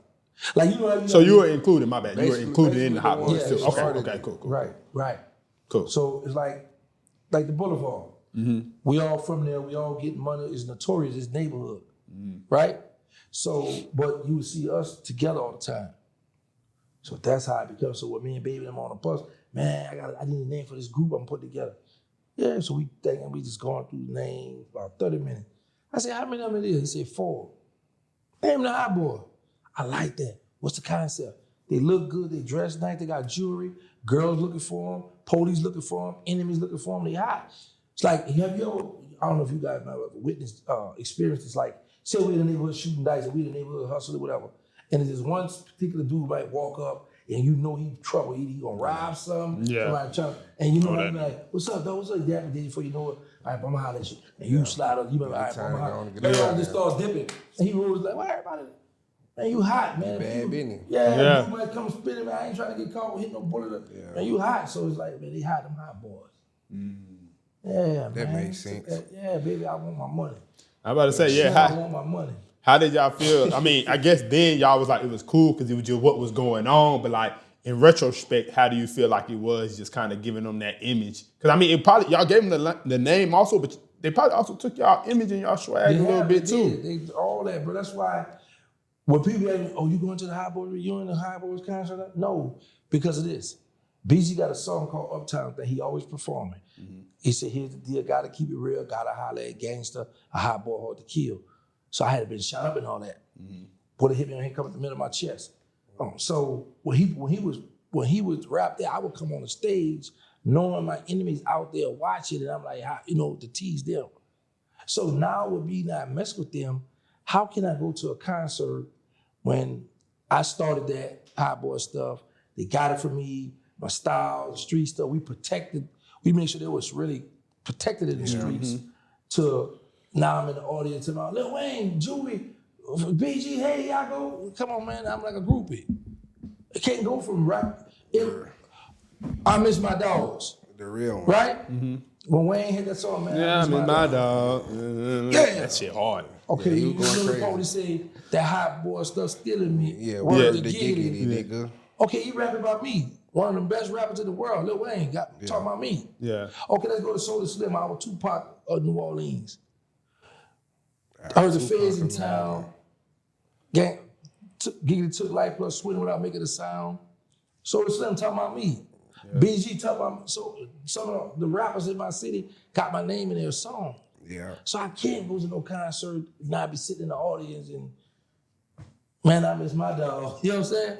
Nah, so I don't go. Yeah, I mean, I feel you. Nah, I feel you, but you never wanted to be a rapper too, though. But you never really, It's I'm not assuming about- you didn't it's really not want to be a about- rapper, it's- so it's more so like, It's not about being a rapper though. It's just about the fact that y'all, like I said, I'm not no groupie. I'm not finna sit in the audience and watch y'all perform or y'all shouting me out when I could be on the stage. I ain't got to pick up the mic, but you know what I'm saying? Salute me Oh, from the okay, side. I see Like, what you're saying. I'm Yeah, an yeah, OG. yeah. I'm with you, I'm with you, I'm with you, I'm with you. I'm Yeah, not yeah. no fucking just one of the I ain't about no ones, one like, admission to this yeah, motherfucker. like, Yeah, I'm with you, I'm with you, I'm with You you. know, I'm with you, I'm with you. Okay. I just stay away, got me. I'll be like, salute. I'm happy they're together, but I just can't bring myself to do that. So talking about real Wayne, nigga seen day one. right?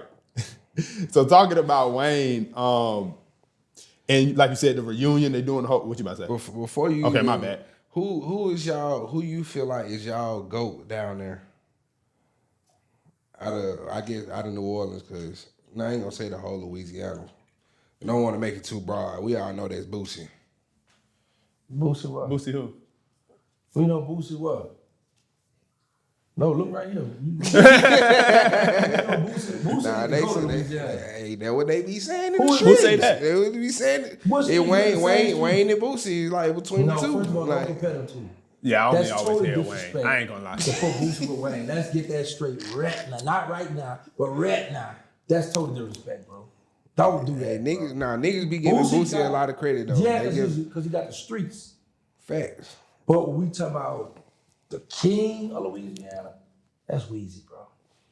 Weezy had broke through too many barriers that Boosie can't even much imagine doing. I mean, and Boosie got some very good music. I love Boosie music. Yeah. But putting, So who your GOAT from Louisiana? I'm gonna go with Wayne, the GOAT. What about New Orleans in particular still? I love Slim from the project, but Slim passed away too fast. Yeah. That's You a know what I'm fact. saying? So, But a lot of people put Pac and Big up there, and they, Big only had one album while he Two. was alive. Two albums. Two, But where he had that- just dropped. and that Yeah. goes back to what I was saying, how people, the influence, how people, television, where that's why they do a lot of promoting. That's where they brainwash the people. Right. I used earlier about a certain rapper, like, you keep beating us over the head with this. And eventually you'll be like, well, everybody else. Prime example with the Kendrick Lamar. That I wouldn't listen to because I'm Team Drake, right? So, bro, one day I was in the car, right? And they playing it so much on the radio now, right? So I said, let me listen. I said, is he calling him? What the? I started to the lyrics down. I said, wow, you mean to tell me this man made a hit song calling this man a pedophile? I was like, wow. I mean, but Drake did it to me. It was all good then, Well, though. Drake, listen to the beat Drake did. Is that a girl tour? matter. Is that a world tour? Your girl Hey. tour? That was- Twitter fingers turning. What do you say? Trigger finger turning Turn Twitter. Twitter Like, finger. he was giving You them getting body one-liners by and stuff singing like. it. Yeah, he was about And he went back to back, and he was nominated for a Back to Grammy. back. Did he win it?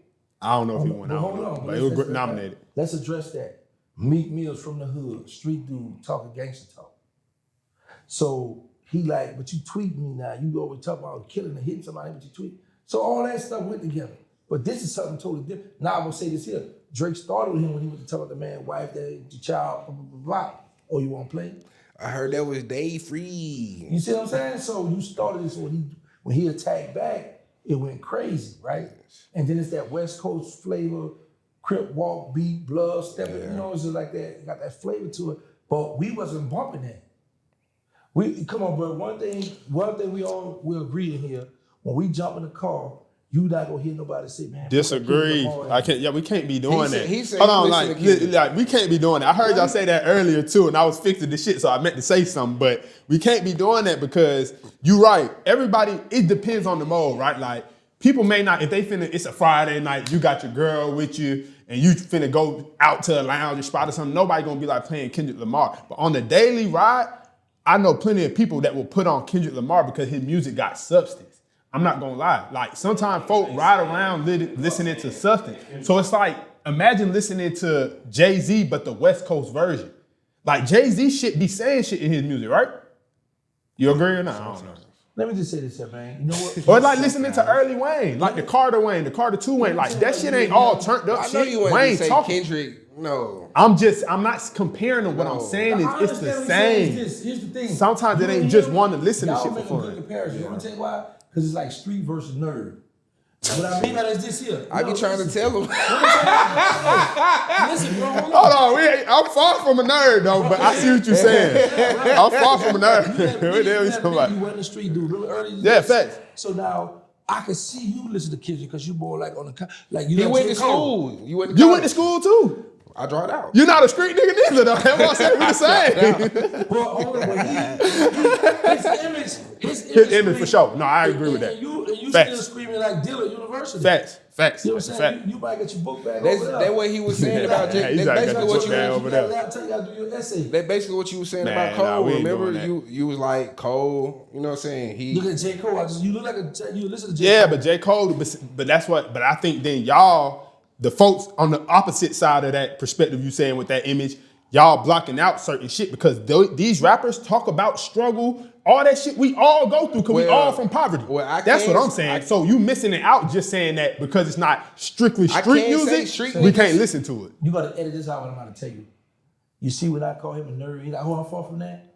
Yeah. Those are clips you want to cut out. Such and such gets upset with TerrancegangstaWilliams, call him a nerd. So that clickbait, people go click into that. Yeah, that's what you want. Y'all need to cut that clip and promote that. Yeah. Anyway, but here's the thing, like what we said.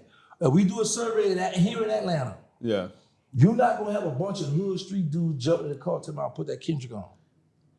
right. No. Bruh, I can't say But that, bro. I can't say I street can't niggas. say Some that. street niggas do fuck with Cole more than they fuck with Kendrick. So I give you the nod on Cole. But South. then Yeah. but then even then, No that's what Kendrick. territorial. But now this new Fact. shit that Kendrick drop, I know plenty of street niggas listening to this new shit because it's more of an up tempo bop, Where? but he's still talking to it. The Where? one he just Well, dropped, no, the you know. Squabble Up. No, Man, no, I know no, a couple of no. niggas. What you mean? You want me to say the niggas' names? Yeah, let's Okay. I don't really want to call niggas street niggas, but All right, Miles listening to Squabble Tell Up you and all what, that okay, shit. yeah, Tell you what, this nigga what we do. I know niggas who's literally actively in the street still playing But this shit. Miles a music producer. Well, no. This is what we But gotta Miles, do. what is he?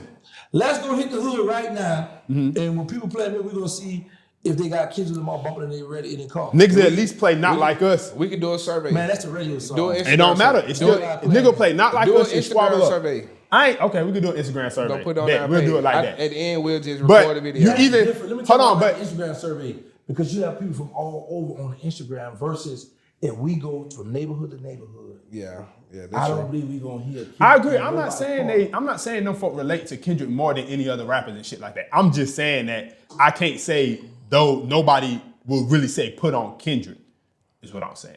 But I see the audience you talking about. You talking about them niggas ain't listening to him. See, you keep I don't- talking I just about can't these agree 9 to with 5 ass niggas I'm when a they 9 get to off 5 their nigga. job. Shit.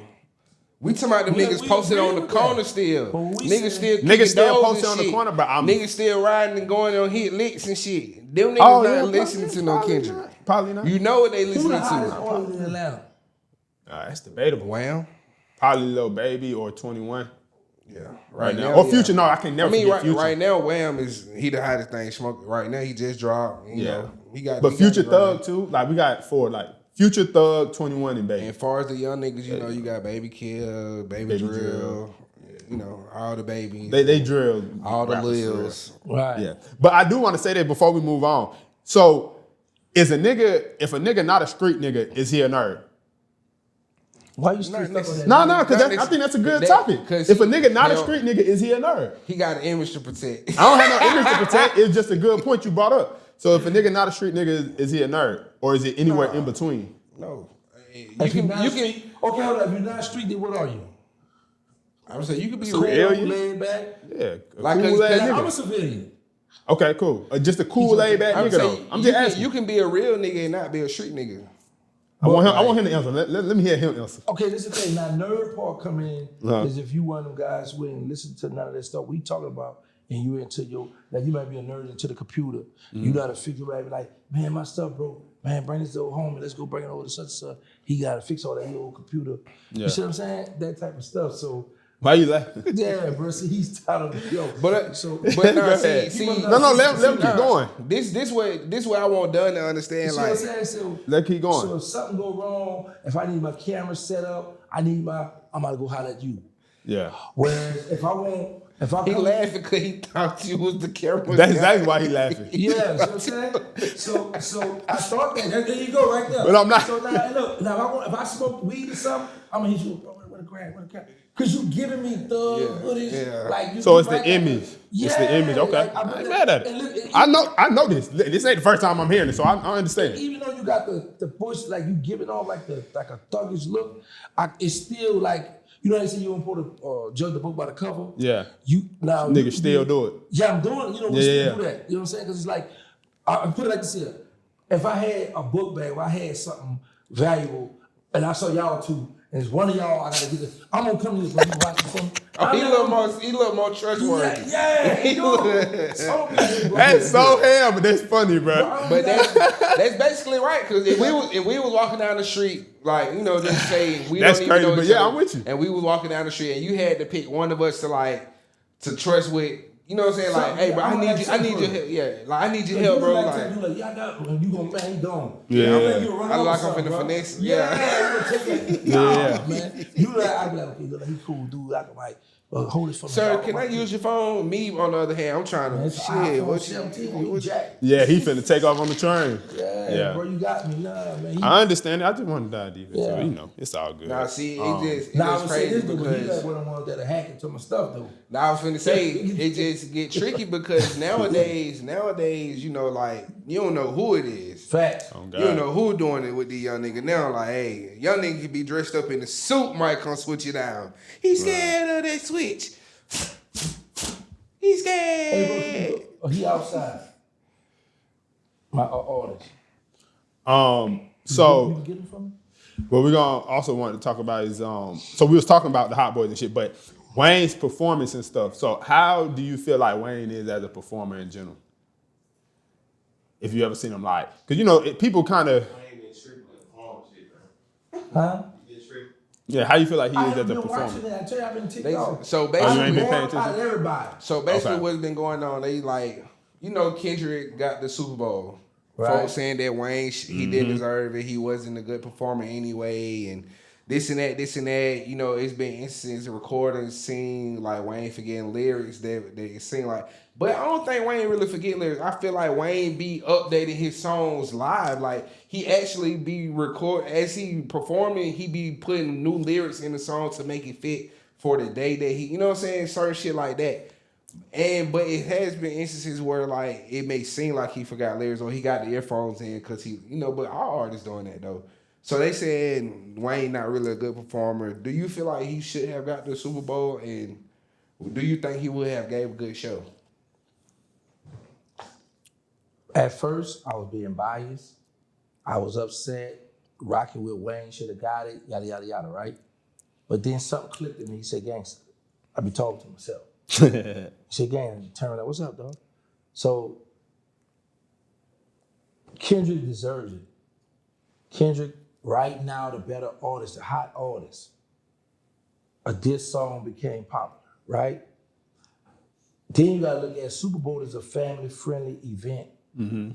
So sometimes I was like, okay, what song Wayne got that's gonna be Whereas Kendrick, you know, that beat by itself gonna drown out the different lyrics, talking about the wop, wop, you know, the different stuff. So now, yes, Kendrick deserved it. We would have liked for Wayne to get it because it's New Orleans, it's in the city. And this is something Snoop Dogg said when he was like, you know, before Jay-Z got involved, you know, he said the N-word wasn't even hip-hop, you know, people wasn't even performing. So now y'all crying, right? To that ignorant comment, black people wasn't able to sit on the front of the bus. But now we doing it. So when he said that, I was like, well, hold on, there's a lot of stuff we wasn't able to do. We wasn't able to go. And, you know, he bringing that up. But that's the purpose of Jay-Z there. We there now. You see what I'm saying? Right. Yeah. So school, it was segregation at one time. Now we all together. Yeah. So that, Google missed me with that. But at the end of the day, my thing is, I just felt like that, I'm doing an interview. So I just felt like that, because they be tripping. I just felt like that at the end of the day, you know, that Snoop was jock right because, you know, Kendrick had put that out and Snoop, hold on, nephew. Yeah, you Snoop right. he had to reel it back Right, in, you know what I'm saying? He crossed the line. He did cross the line, endorsing Drake a little bit, you know. Yeah, but because but Snoop was that Drake more commercial and Drake more of the bigger artist. Right. And I feel like Snoop, he just so famous, like Snoop just trying to stay neutral in the whole situation. But also when Snoop switched over, because it was the West Coast, Snoop felt like you know what, I'm back to the home because this is the West Coast. Right. But also Snoop and Drake got some stake in this same record label too. Okay. That's why I was Called saying like he Gamma. trying to be neutral as possible, Yeah. but you know. So at it the end of the day, was a little bias on both At the end of the day, sides. it's West Coast connection, so he had to reel it back it's in. respectful. So. Like I said, it's respectable.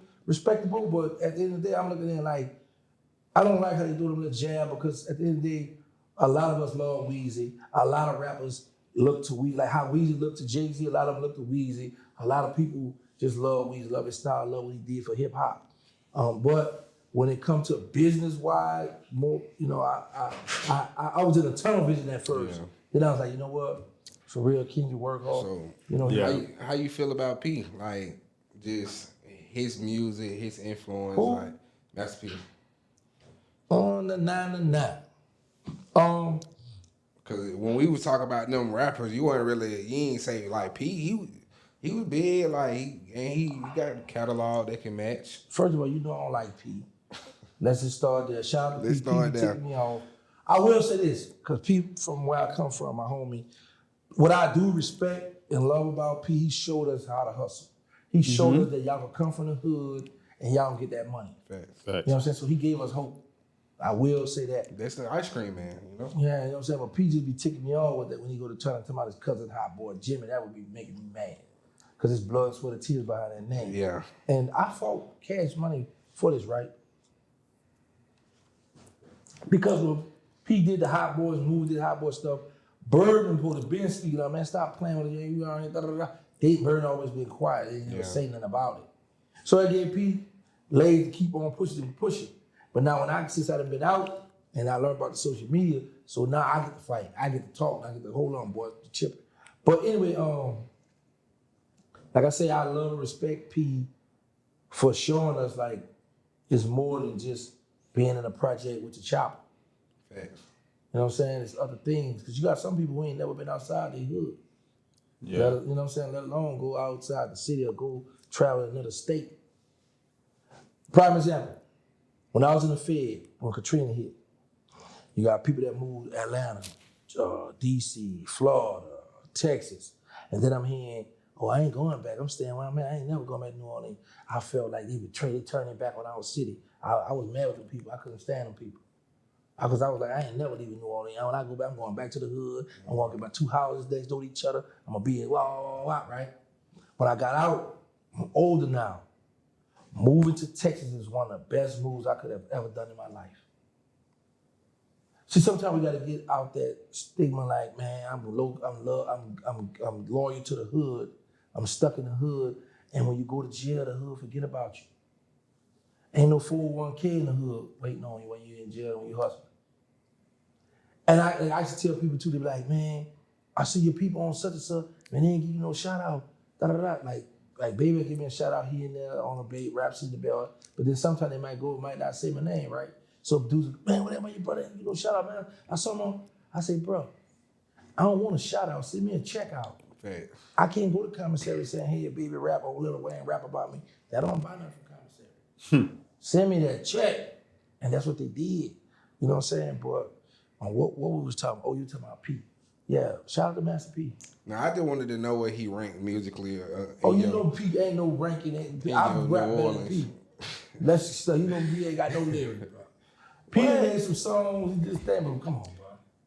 So you got Wayne, P down here, you got Slim. So hold on, we doing all New Orleans or Louisiana? Yeah. Yo Just New Orleans? Louisiana. Okay, Yo we Louisiana. got Weezy. You said we doing Louisiana or New Orleans? You do Yo Louisiana. My Louisiana? Yeah. Oh man. All right, now we're gonna put Wayne at the top, right? Top tier. Then we're gonna go with Magnolia Slim, who became Soda Slim, Boosie, BG, Juvenile on that second tier. But also in that second tier, we got Mac, who was signed to No Limit. Mac is one of the top lyricists in New Orleans. Or I'm gonna go with the state of Louisiana, period. On that third tier, you gotta go, and he could be on the second tier too, for real. Big Head Dome Doctor from Baton Rouge.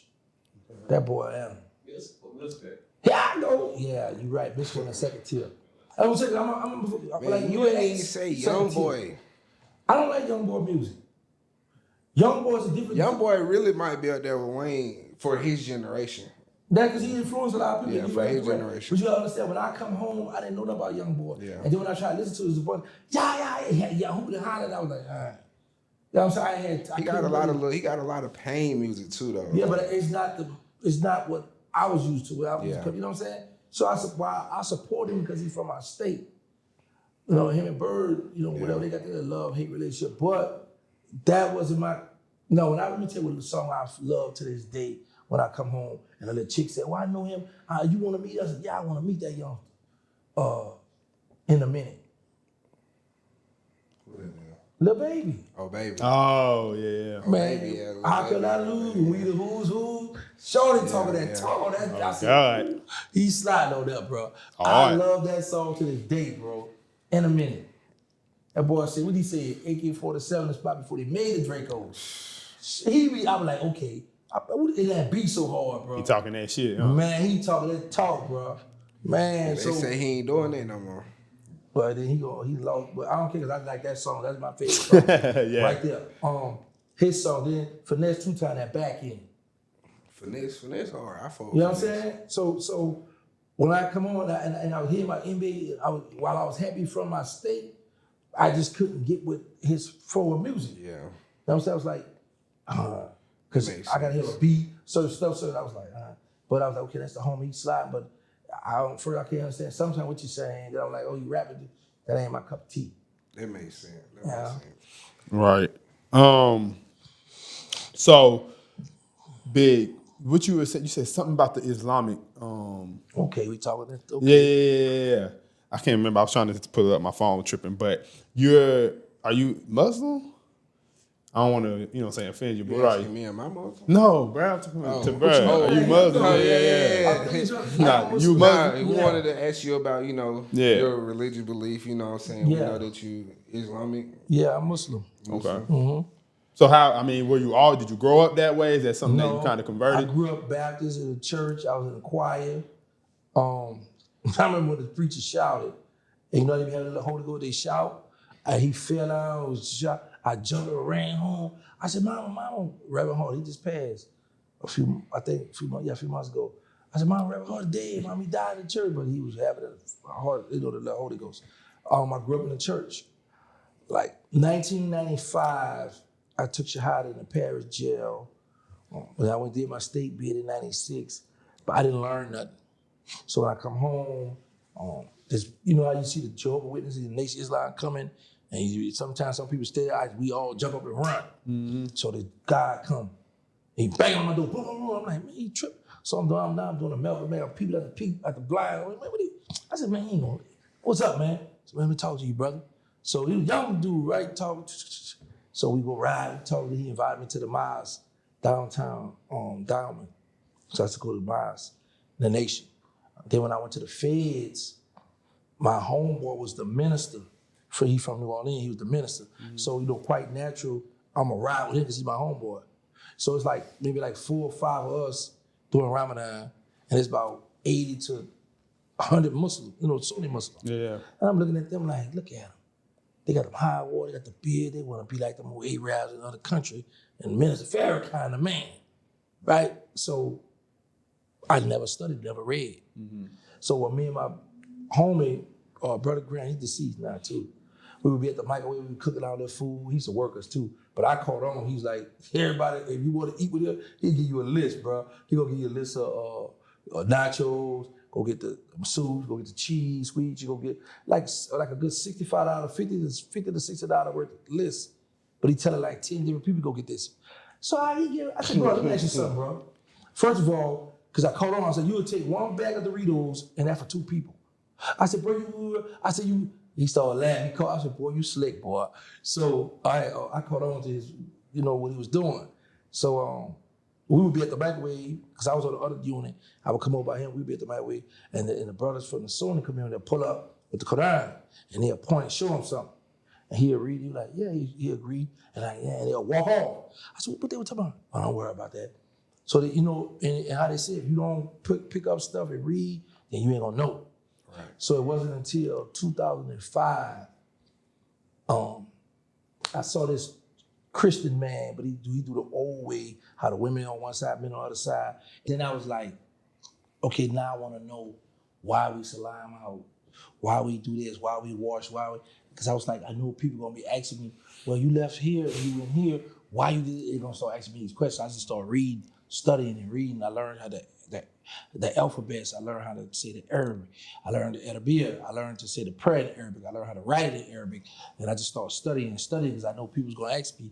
And like my last 5, 6 months, 6 years in federal prison, I was the imam at a certain, the prison. So, because I wanted to learn, I wanted to study. So, yeah, that's when I took Shahada. I love it. August of 2005, when I took Shahada, that's when I stopped saying the cuss word. I stopped using the N word. Okay. That's crazy. My auntie was just on me heavy about the N word at the Christmas. Well, it was Thanksgiving. I don't know, bro. It's just like I feel like everybody at the house was already saying it, and I just came in there and I said, "Nigga, like." I was standing in the middle of the floor. I don't know. I probably was being extra. I don't know, but we was just having a normal conversation, and she just like, I really wish you would stop using that word. And I was like, you blowing me. Like, Was you drinking though? Nah, I wasn't drinking. I was just talking to one of my cousins, like, nigga, what the hell you talking about, nigga? And she was just like, I just really wish y'all would just stop using that word. Y'all don't understand how far we have came. Like, I grew up in the segregation. And I'm like, okay, I understand that, but like everybody else in that motherfucker was just using this. Like, but I probably just obnoxiously loud when I said it, and it just triggered her probably because she started talking about we didn't fight for this. Huh? His nerd side just came out. That's crazy. For sure got a nerd side. That's so funny, bro. he listened, he like, oh yeah, I hear it. Yeah, it just came out. Like, okay. For sure. Yeah. But yeah, that was crazy because it was just like. What else you got for me? I was gonna ask. I also wanted. Go ahead, man. I was gonna ask you too. So like, you finesse somebody out of 100K, a Mexican? Oh, it was 225,000. Yeah. How you finessing them out of that? The dude, let me tell you what's crazy. The dude, he moved out here to Atlanta, right? So he had hit me up. And he was like, I've been trying to find, because he used to help me do my law work.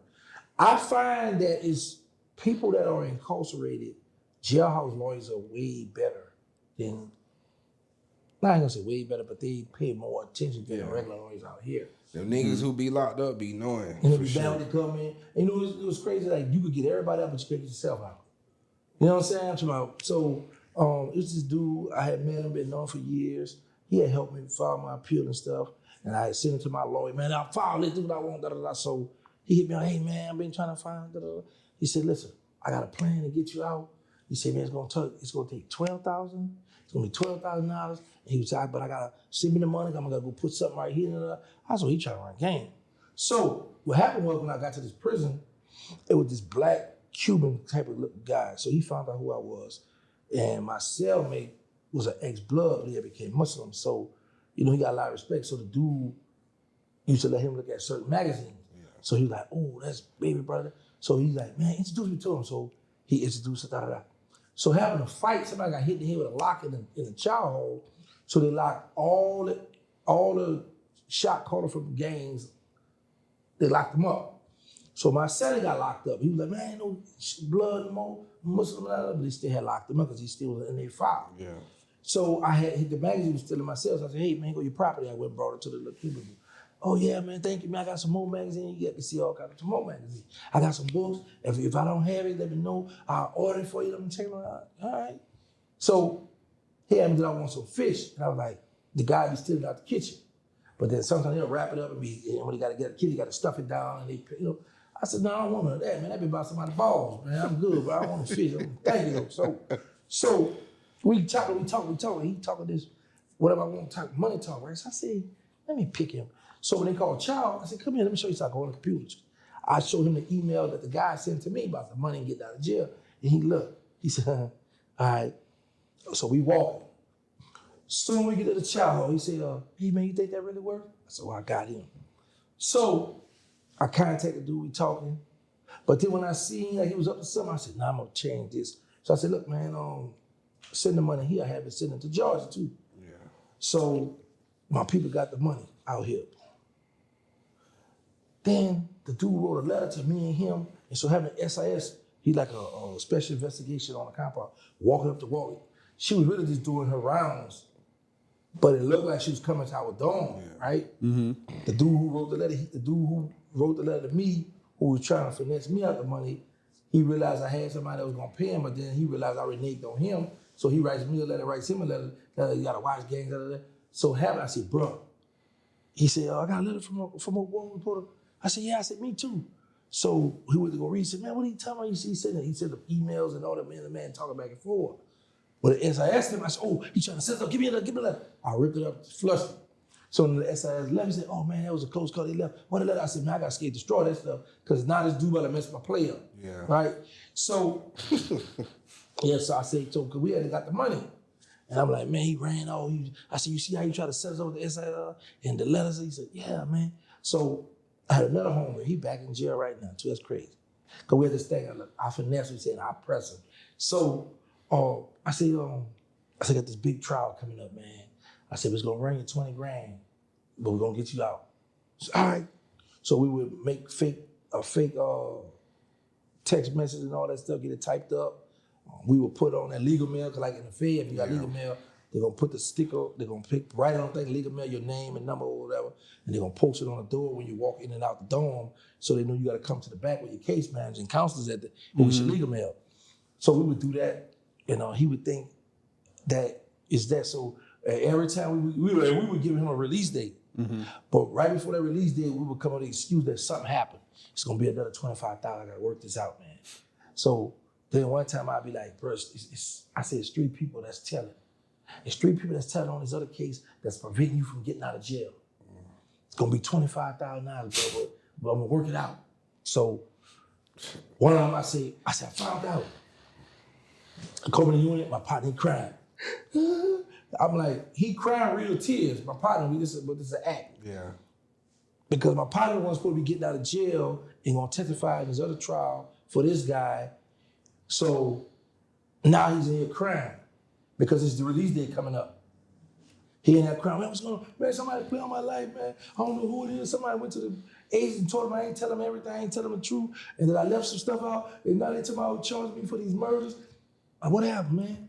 Man, I was telling somebody at episode of story, about this dude was selling drugs, and he coming out with set, and I had him killed, and that was an FBI agent, man. It was an undercover. So I killed the other guy, I had an undercover agent killed. They tried to give me the death penalty, man. I wonder who it was. Man. So now he looked like, man, he panicked because he didn't give us $25,000. I said, bro, it's going to be another $25,000. We got to get this fixed. I said, I found out who one of the dudes were. Man, I said, my celly. So I tell him, I said, man, it was my celly, man. He running him and tell him, I went in the cell. He said, man, when you said it, Palmer, he did it. Man, I was stabbing. I said, oh, calm down, I'm going to go find. I said, you told him that? I said, I'm not going to tell Palmer you told him. You should have never did this. He run behind me. He ran out. I said, bro, panic you, man. Tell him you want $25,000. My seller didn't believe the money was so good. He like, man, he said, man, I need 20. Dude said, I can give you 50. He said, all right. So, but me and my seller going to split this 15,000. But I'm telling you, stay at the 25 because he going to kick it out.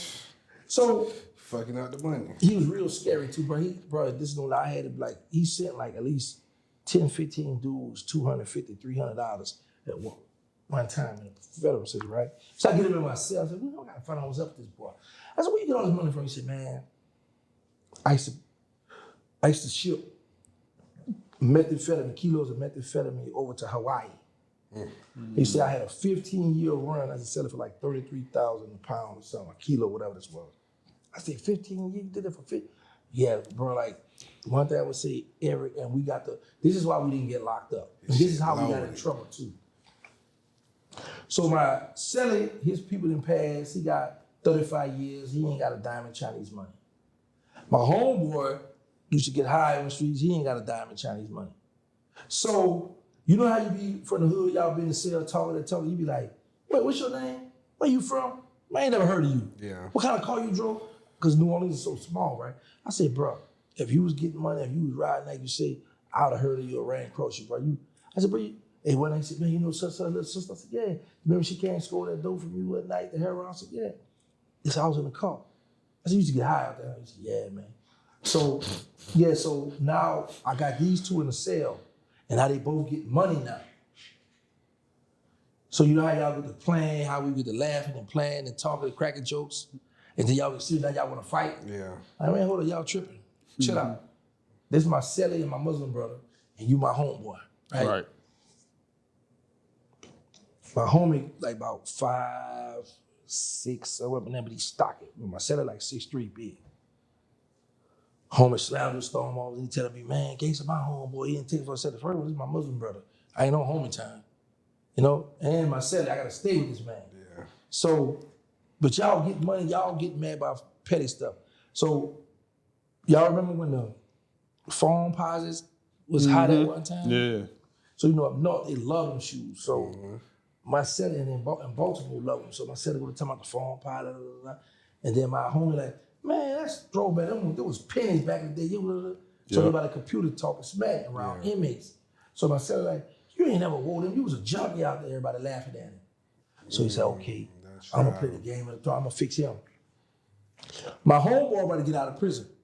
So the guy we beating for the money thinking my homie about to go home, but he got to testify in this big trial that's coming up and gonna get him out of jail. We even had the motion.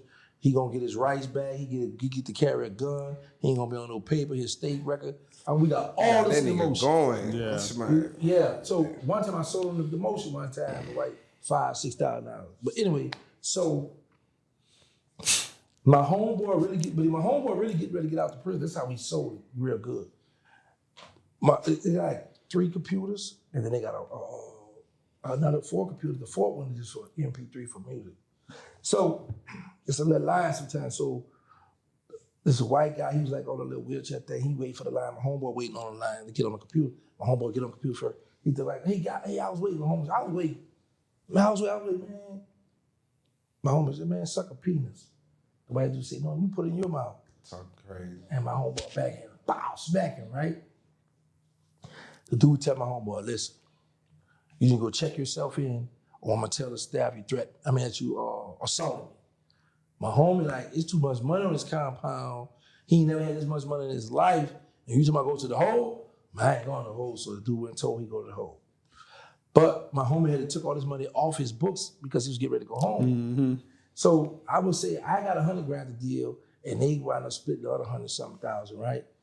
I would say like my homie may have. I want to say my homeboy, he back in jail. He might have like about 60,000 out of that other 100,000, 120,000. So like we would get 7,000, 8, 15, different lump sum. But what the dude would do is his people were smart too, so they got green dot cards back then. And you could put a green dot on the different names. So by them putting them on the different names, and whenever we got money sent in, like if I'm getting 5,000 a day, you might be getting 2,000, but it's from this dude. Yeah. So, but your people, his people were so smart, they would put it on the 3 different names. Because if you put it on the same name, they're gonna be you get a write-up for if your people send other people money in jail anyway. So he had got in trouble for that before, so he learned, okay, get the green dot, use all these different fake names. So when you send people money for commissary or buy books, a stamp, whatever, don't never send under your name. Yeah. Send it under other name, under the green dot. So that's what he was doing. So now my homeboy is in the hole right now. Mm-hmm. Mind you, he beefing with my celly for real. He hate my celly. He want to fight my celly, but he's scared to fight my celly because my celly bigger than him. Mm-hmm. While he's in the hole, getting ready to go home, and I remember I had to do it. I said, look, write this letter for me. I'm in the hole, but they're trying to charge me for this dude. You know I can't afford to get no charge, so I'm gonna need $7,500 to pay for this lawyer. So the dude wrote the letter for me. I called him. I said, man, come here, man. I said, man, Pound sent the letter out the hole. You know what I'm talking about, Pound? You remember B-Mo? Yeah. So he didn't tell a nigga nothing. Yeah. So I said, look, you sent the letter out the hole. I said, well, you know I already took it there for you. Yeah, I know you do. I said, so go on, send me my $7,500 back. Mm-hmm. So he do that. My homeboy, hey, I didn't see SIS. SIS, what you want? And he talked about something. Me and such and such, we concocted a plan and we ran game on this inmate such and such, and we got money from him. Because now my homeboy that's in the hole, get ready to go home, he's trying to get the SIS to freeze my selling money. Mm-hmm. It's because my seller don't have no outside support, but now you got about like $60,000 on your book. I need the government to freeze that. I don't want you to spend nothing now since you want to disrespect and play with me. Because my homie's like, man, I can fight the y'all in the cell that I should get high. He telling all these dudes about my business. So, Yeah, you know, embarrassing, man. right. So, God, cool. The SAS started investigating.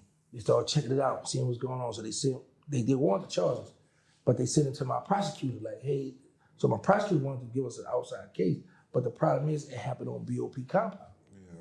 So it's a BOP problem, right? I tell them, man, why you do that, man? And people, so the dude had hired a lawyer.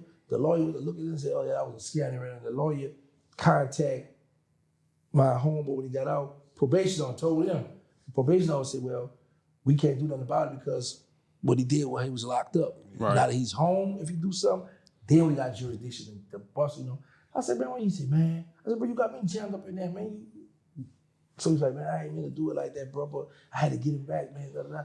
But you still ain't get him because the SIS exact words were, well, we couldn't freeze the money because it came from 3 different names, so we don't know who this was. Yeah, he ain't even thinking about all that. Yeah, he was just trying to book him, man, but it got me jammed up, man. Nah, that's crazy. So you sellers with Meech at one point, huh? No, we slept next door to each other. Oh, y'all was just in the same compound. Yeah. When Meech first come to the compound, I didn't know Meech. I had never heard of BMF. I didn't know nothing about that because I got locked up in '98. Yeah. So in '05, it was dudes. I was a U.S. People Query. Dudes like, oh man, Big Meech, BMF just got busted. I'm like, who was that? What's going on? So dudes start showing me a magazine how they was partying and balling and all that. Yeah, you know he used to be on Boulevard. Yeah, I heard him. Yeah, 4-4. Yeah. So okay, rep your hood. I know. I slick no Meech. He had, you know. He Right, had to come call my folks. To come Okay, that's what's up, man. Type Okay, shit. that's what's up. Boulevard, we interviewed that. You got a few females again. Yeah, funny. Oh yeah. I got you. I don't want to pay. I want it for free now. So anyway, so the other day it was called a 10-minute move.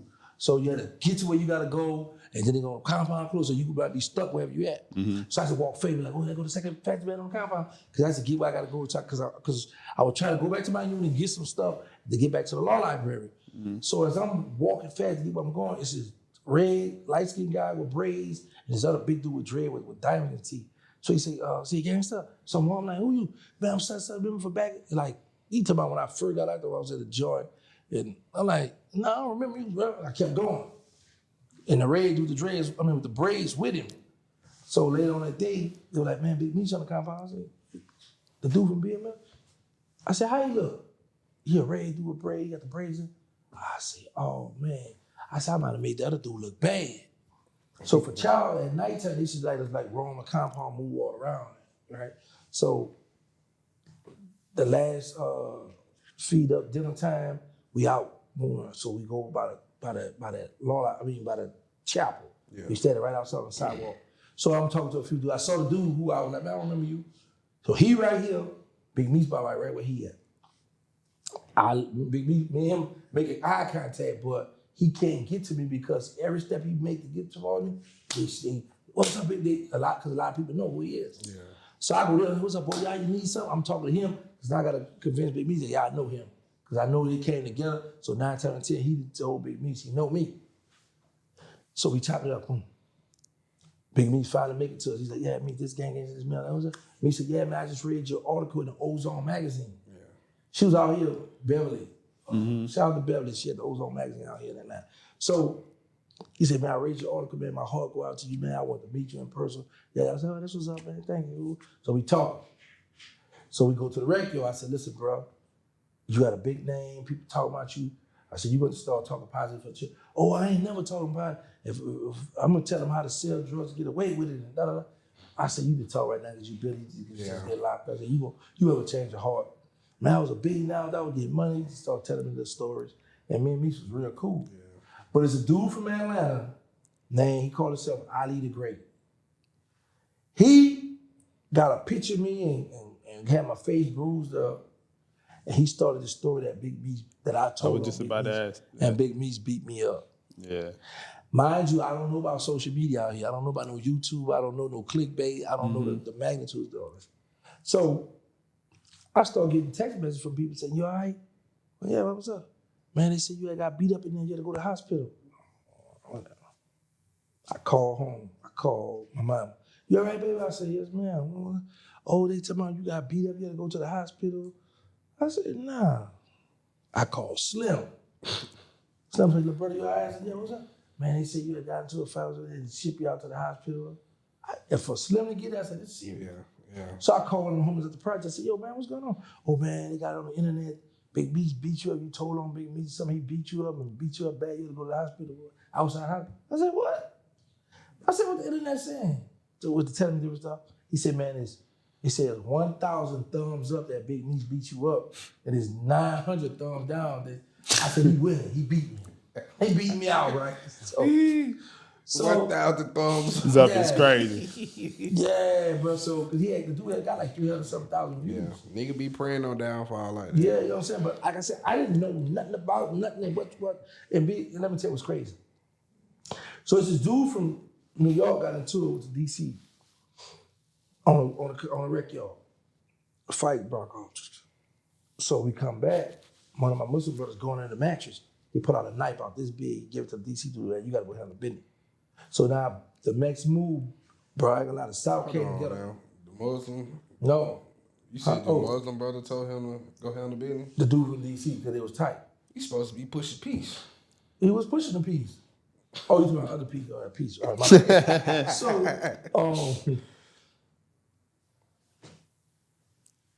when the move come on, man, George and Louisiana, Mississippi, a lot of dudes came together for Meech. So I said, how what you doing? He said, man, the reason is so he got to go handle his business. Because they was more on that East Coast stuff. All right. So I said, bro, well, the East Coast right all the way through Georgia, all the way down to Miami, bro. Yeah, but I'm talking about, we up north, all this, whatever. So I get my 2 knives. When they call the move, everybody go to the yard. A bunch of 2 go to the yard. Meech come out there limping, you know how you walk. I said, Meech, the dude who started from New York, from Brooklyn, named Roe, he in the front. Is he in the front? Is me and Meech back here? I said, bro, it's not about to be a gang fight out there. I said, you got a lot of people out here. I said, well, these old heads about to sling that knife, bro. Yeah, I know, man, but I gotta go. You the face of the franchise, you right. So as we walking up the wall, the lieutenant coming. He stopped me and me. He said, what's your name? I said, Williams. Let me see out there. He said, what's your name? Flannery. Turn around. William, you go back to the door. I was so happy because I got the knives on me. He pat me down, and I ain't never seen Meech after that. But the room, he slapped me and all this stuff. They took him up out of there. Yeah. He had too much influence, too much power. Yeah, that's crazy. So how you feel about the situation now with niggas coming out now saying that Meech basically had his assistant cooperate in the deal to get his time cut, but he really didn't get no time cut. The nigga literally did almost the whole 30. Certain stuff I don't get into because I feel I don't have the credibility to elaborate on certain stuff. So I don't get into that. I don't entertain that. I gave my input on it before. It's like the female Tammy who did this, right? And then they were saying she was doing it for me. So a lot of guys like, well, Meech's name not in the paperwork. Meech ain't do it. The broad could have did it for him, okay. But the problem coming in is, are you still affiliated with her? Mm-hmm. Because now, if you still can, you know she ratty, you know she worked the government. If you still hanging with her, now you condone that she snitched. Your rat level, whatever, that still go with it, right? So I looked at the I checked it out, and and man, Meech's real cool. Right. So you know I'm gonna show favoritism. Plus I need the interview too. That's another part I gotta play in that. So I learned fast when I come home. The internet, it got a lot of favoritism out here. Facts. A lot of favoritism out here. Politics. So, yeah, I've been team beat Meech. So yeah. So do you feel like, well, of course we know that people can rat and like still serve time, but if a nigga cooperate, is he really gonna get like 27 years? Like he would have been came home, right? Like no, that's what I be wanting to tell people. When I started putting my play together was in 2005. I finally filed to the courts in 2018. And then I finally got my government check in 2021. So if you don't really help the government put people away, put stuff, they'll drag you. Because they'll tell you it's not mandatory that they'll cut your time. So you got some people that be doing time, you might cooperate, they still be drag. Whereas you got some people that cooperate from the door, they get their check. Right. So it depends. You Route 35, if the government really rock with you, you really help, they'll file the deal. But sometimes if you help the state or did something else, they might, you got to file, of course. So sometimes now you do that time, man, they drag you. So how do you feel about having a Super Bowl in your city this year? Well, I'm a Dallas Cowboy fan, and I'm born and raised in New Orleans. The Saints not in it, so I don't care. That's crazy. That's crazy in itself that you're a Dallas Cowboys fan, and the fact that you're from New Orleans. Yeah. Like it's like double bad. I hate everything about New Orleans except for the beignets. Honestly. Oh man, I went down and got the beignets twice. Yeah, my boy put me on. Oh, man. That's the only thing I like about New Orleans, the beignets. Yeah, because so in the Saints in New Orleans. I'm like I fuck with New Orleans culture. Don't get me wrong, you know, twerking, you know, the ladies, you know, the Gumbo. dancing. I'm allergic to shellfish though. It ain't nothing that y'all really got that I like down there. I don't like the Saints. Fuck the Pelicans. Like it's like, you know, LSU don't like them. Because of Georgia border. You know. Stop right there. Let me get on him. Let me get on you now. This is what I don't like about Atlanta guys. Y'all will ride that Georgia Bulldog when y'all got Georgia Tech in Atlanta. I mean, I grew up. I literally grew up right here in Techwood by Georgia Tech. Don't fuck with them. That's what I'm saying, because it's Georgia Bulldog. You know what I'm saying? But it's back to the Cowboys. But see, for me, it's like with the Georgia Bulldogs, it was like, so my uncle, goddamn, he was a big football fan. Like my uncle, he was one of them dudes, like he used to gamble back in the day. All his friends used to come here for the analytics. Joy, what's gonna happen with this? Woo. When I was growing up playing football, he told me, like, as a young nigga, like, you going to the Bulldogs, you gonna play this, like, so that was always my dream. Like, it was always about Georgia with me. Like, my uncle, though, he fucked with Tech, though. Like, he used to like Tech, but he was Georgia to the core. And Bulldogs, they red and black, bro. It's just, like, they red and black look better. Let's cut the bull. They red and black, bro. This how that story, how you got to Georgia. One of my best friends who I looked up to in the game, I was a Saints fan, but one day he was talking about Cowboys. And I'm like, all right, 1992, I started liking the Cowboys. So I had somebody that influenced me and swayed me. Right. Same little story he got. But the facts still remain. You in Atlanta, Georgia Tech, a college that's in Atlanta, you all have passed them up. They go to and I heard the Bulldogs, all some of the countries. Athens. Yeah. It's about an hour and 30 minutes. Man. But you gotta understand though, Georgia Tech wasn't accepting of us. They wasn't gonna be accepting of us. Alabama wasn't accepting the blacks and all that too. You know? Facts. So let's go there. You back to with Snoop Dogg. So I can't rep it. Black man wasn't. Nah, it's like it's just I can't really rep Tech. They rarely let niggas in. Big dogs. That's why he go with them. And that's true too. Exactly. Yeah, they good at team. They go fuck with them. Georgia Tech ain't won that since 1860. Look at that, he knew the year and everything. Like, when it first was established for real. But let me tell you this, my favorite college is Tulane, because that's down the street from my house. Yeah, Tulane, my number one team. Tulane a nice college. I love Tulane, my Tulane. squad. And then I go with Grambling over Southern, because when I was in juvenile jail, I couldn't stand the deputies because they love the Southern. I hope Southern losers to have a bad day. So that's why I love Grambling. I had an offer from Grambling. Then I support LSU, and then I support the whole SEC. I should have went to Grambling. That G. I could have had. That Georgia G, pop. But you pass up Georgia Tech, that's a G. But you go over here to the Bulldog, an hour or something away. Yeah. Come on, man. Yeah. And the Bulldog had a heart attack. So speaking of New Orleans, you know, like the tragedy struck on New Year's Eve, New Year's morning, rather. Like, do you feel like it's something deeper with that, or you feel like it was just an act of random stupidity on the guy?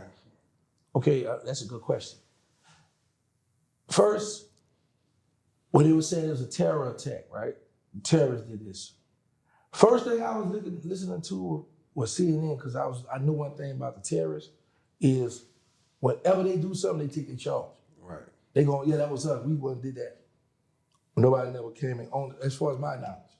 Nobody, owned up to it. Secondly, I was looking at this podcast from New Orleans. They got a nice name for themselves. It was like man, these people be blowing themselves up. We talking about in the name of Allah. And I was like, you know what? This is time to educate the people. Because as Muslim, we don't believe in suicide. We don't believe in bombing people and blowing. Because in the Quran, Allah says, do not kill yourself or one another. And he said, if you commit suicide by blowing yourself up, stabbing yourself, shooting yourself, over and over in the hellfire, because you're going to hell when you commit suicide. Over and over in the hellfire, you will continue to commit that suicide. Over and over, you're going to be tortured. So in Islam, for the ones who really study, who Muslim, we don't believe in suicide. We don't believe in no bombing and killing out. Nah. So if that's what you was leading to, no, that's don't have nothing to do with Islam. Now you got people that'll say, oh yeah, we doing this in the name of Islam or the name of Allah, but that's not correct teaching. It's going back to, we over here in a Christian country. We know in the United States, this is a Christian country, but the army over there blowing up the children over there in the Islamic country, and all they know is we hate America.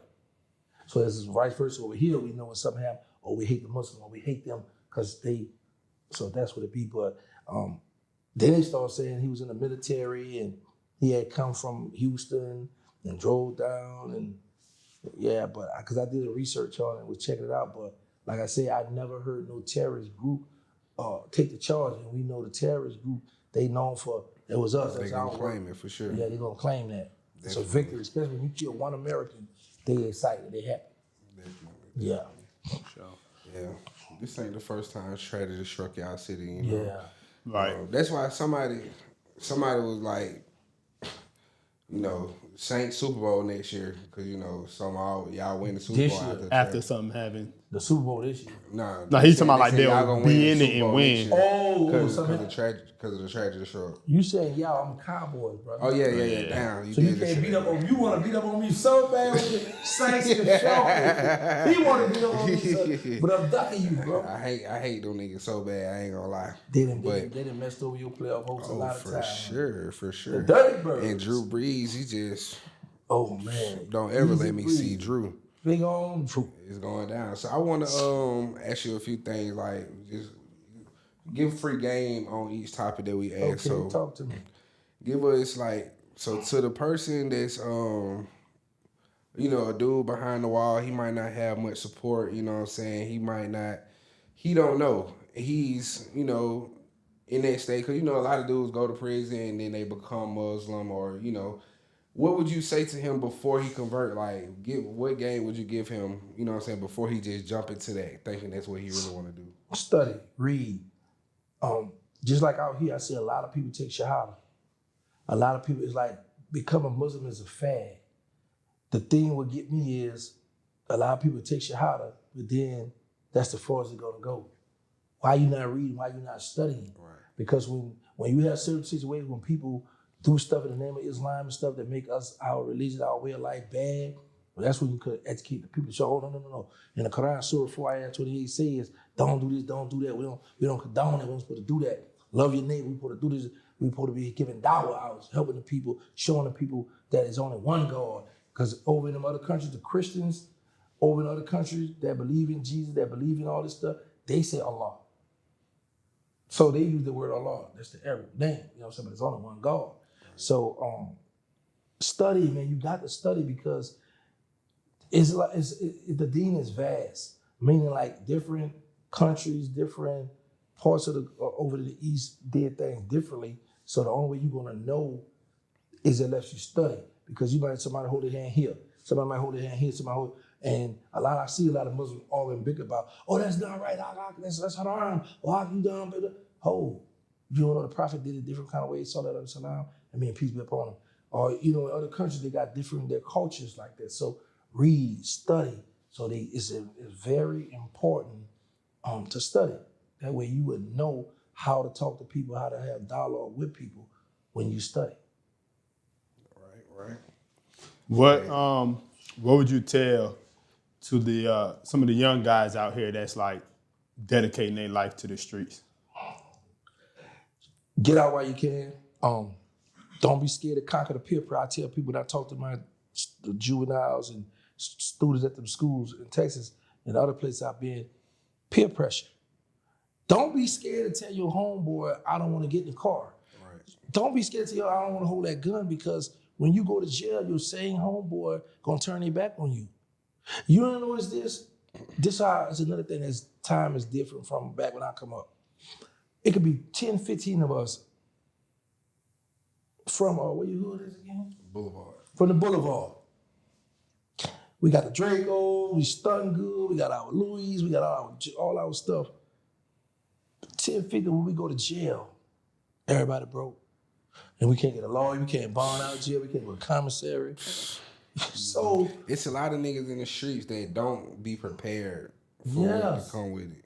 They living, you know what I'm saying? Right in there, they get that money. I might go shop, I want to go buy me a nice outfit for to watch the Bulldog play the what you call it?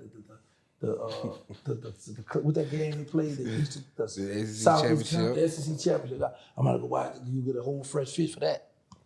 You know what I'm saying? So it's the peer pressure, man. That's what he was just saying. He gonna go get fresh for the national championship. You going to? You did say you going to the national championship. You ain't gonna go in there bummy. Man, I know you gonna hop fresh, man. I know you, man. Oh, you already fresh. That's what you saying? Hey, you see what I'm saying? You see what I'm saying? My young niggas, they already come fresh. It's 2 styles. I repeat the same shit, though. Yeah, but it's So gonna clean though. You know he clean. He gonna make sure that's one thing about them youngsters. They gonna wear them tight clothes, and this what killing with them. They tight. Listen, not only they tight, they sagging. Yeah. Nah, that do be crazy. Niggas do be having those skinnies and they gonna sag. They sagging Like, like. That's super crazy. My partner Crypto G's, he got the tights on, right? Sagging. I stayed outside the store. I was sitting out here in the store, 2 females right there. Why when he bent down to grab some jeans, the pants ripped? They too tight, man. Loosen them Jones up, y'all. But anyway, back to these youngsters, man. When we had that freedom, we take it for granted. Mm-hmm. It's not till we get locked up till we realize, man, I wish I could see the snow. I wish I could run around and make me some snowballs and throw it. You know, we be too hip and too hardcore to play in the snow, to, you know. Indulge in certain right, shit. look at the little lights and stuff that they be having on. Once we go to jail, we like, man, I wish I could see that one more time. I wish I would love to be able to do this and this. So while you got there, get your education. That's number one. Respect your parents. And stay out of trouble. Man, I've done enough time for everybody in this room. Mm-hmm. When people would hide you in prison, when people give me I did 23 years, 10 months. I got locked up March of 98. One of my daughters was born in May of 98. Well, I'm on the phone, the mother having a baby in the closet. Yeah, man, so a lot of us think that stuff be cool. We get locked up and then we get mad. Then we get mad when they ain't sending no money. Home in the hood ain't sending no money. Home ain't put you here. Man, he ain't send me nothing, man. So we come home, we mad, we plotting to rob and kill them because they ain't see, they don't owe you nothing. Right. We get mad with the homies, bro. I'm gonna be honest with y'all. It wasn't until I got out that I realized it's not enough time in the day and it's a lot going on out here, time. Because when I was in jail, I was like, yo, send me them pictures or go send the money. I might call back later. Was he handling? Oh, I ain't had time. What you ain't doing it? Why you ain't? I'm mad, right? Because in my mind in prison, bro, when they pop the door, we get up. Sometimes you got people who ain't no job. We just sit down in front of the TV all day, chilling. Might walk around the door, might go to the rec yard, whatever. But it's so boring. You like, we ain't doing nothing here. We thinking y'all ain't doing nothing out here. You know what I'm saying? So I got out here, bro. And when I needed to go, I said, look, I'm gonna go get the book from, I'm gonna go do this. And I'm trying to get myself together. I'm like, whoa. Before you know the time, 2-3 days, Patty called, man, why you ain't here? Man, come on, bro, you just left it, bro. You know how I go. I'm like, yeah, but I'm out here now, boy. You don't know how to do it. Yeah. Boy, I'm in the real world, boy. Like, for real. I ain't gonna lie, man. Them niggas who be calling from down the road, they be so impatient with you, bro. Like, yeah, because I keep telling you, we feel like we entitled, for number one. And number two, we like, y'all ain't doing nothing out here, boy. It ain't that business where you can't have that for me, bro. Because in prison, we look like, well, if I give you my word, I'm gonna go to the store for you, or I'm gonna go run the extra, tell old boy another door what you say. We feel like that's something easy. Why y'all ain't doing it out there? It wasn't until I did another thing. Salute to all the women and men too who had their own apartment, who had their own house. Because when I got out here, when I left the female and I got my own spot, bro, my mother came, drove from New Orleans to Texas, and that lady spent about $700 something, and I had it in the middle of my floor, and it was like mopping, glow, different. I said, Mama, this is $700. I said, Mom, it's expensive for to have a house.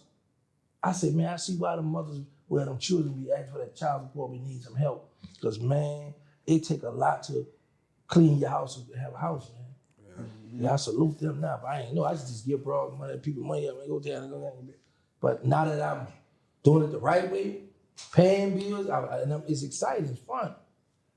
But it get bad too, because my money be like here, and it drop down, you pay them bills. But the fact is, I get it, I understand it now, and that's another thing with the youngsters, they don't understand. And I understand because I could tell you something, but sometimes you can't fathom what a person talking about because you haven't been there, you ain't experienced. I hear what you're saying, with that. That's why I tell a lot of people too, it's good to learn to speak the language of the people. Because when you go, I know coming up, ain't nobody with a suit on could come in and say, hi, my name is John, I'm from Harvard, and you guys need to stay out of, man, get out of here, beat it. Now, if you coming up with the gold, the tats, or talking in lingo, I can relate to that. Okay, he where I'm from. He come from. They're gonna pay more attention. So I just be trying to spend more time, let the youngsters know, man. While you out here, enjoy your freedom, enjoy your life, and don't let that materialistic stuff get you caught up.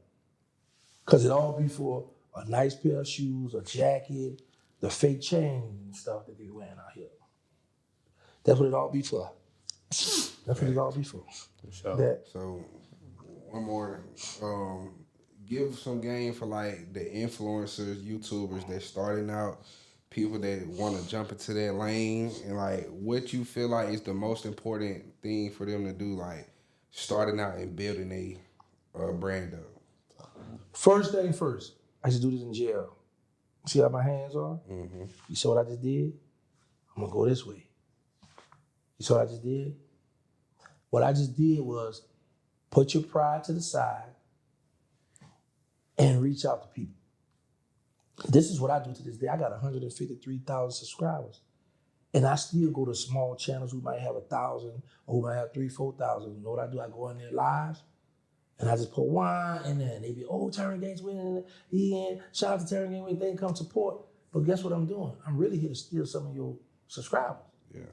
Because what's going to happen is these people that might not be subscribed to my channel, just because I got 100-something thousand, but I want to keep it going, get more and more, right? So when I come in and support your channel, and when the people who support you see you shout me out, they might not know me. Hey, I see how you're like, oh, that light bulb just went on. You see what I'm saying? So I do that right now to this day. I might sit at my computer, I'm at home, I'm bored, and it's gonna have the live, it's gonna be red. Oh, he ain't live. Oh, she live. It's a chick, she's so thick, nice looking. I might come in and watch. She said, oh, hey, TerrancegangstaWilliams, what you think? I watch your stuff. I thank you, I'm here to support you. But all the females, I'm getting female followers. I'm getting people followers because they see she shot me out, talking good about me. So they're going to subscribe. He's somebody. Who is he? Right. Yeah, you know what I'm saying? So I'm always going to people think, or if I don't have a name, that's for the people who don't have a name. Still going to other people or they on their own live, going and stuff, hey man, I'm here to support. I like what you do. Or hey man, I'm just here to support. And you ain't got a comment on nothing else. So you might start talking to other people in the comment, in the chat. So somebody might comment on you, might say, yeah, hey, such and such, a Bright Star, I like what you said, shout out to Bright Star. So now, oh yeah, I got my own channel. Oh, I just subbed to your channel just now. So you everybody politicking. Yeah. It makes sense because like even now when you do that on Instagram, you might come in on the post, your comment might go viral under that bitch, and you might get 100 follows off the comment. Right, and that's what they do for me because they're gonna show me. Since you did this or you posted this, then you got another 30 followers, you got another 48 followers. It shows me that what you just talking about in the reels and all that. But you got to politic with the people, reach out to the people. Don't be scared to talk to the people. Right, for sure.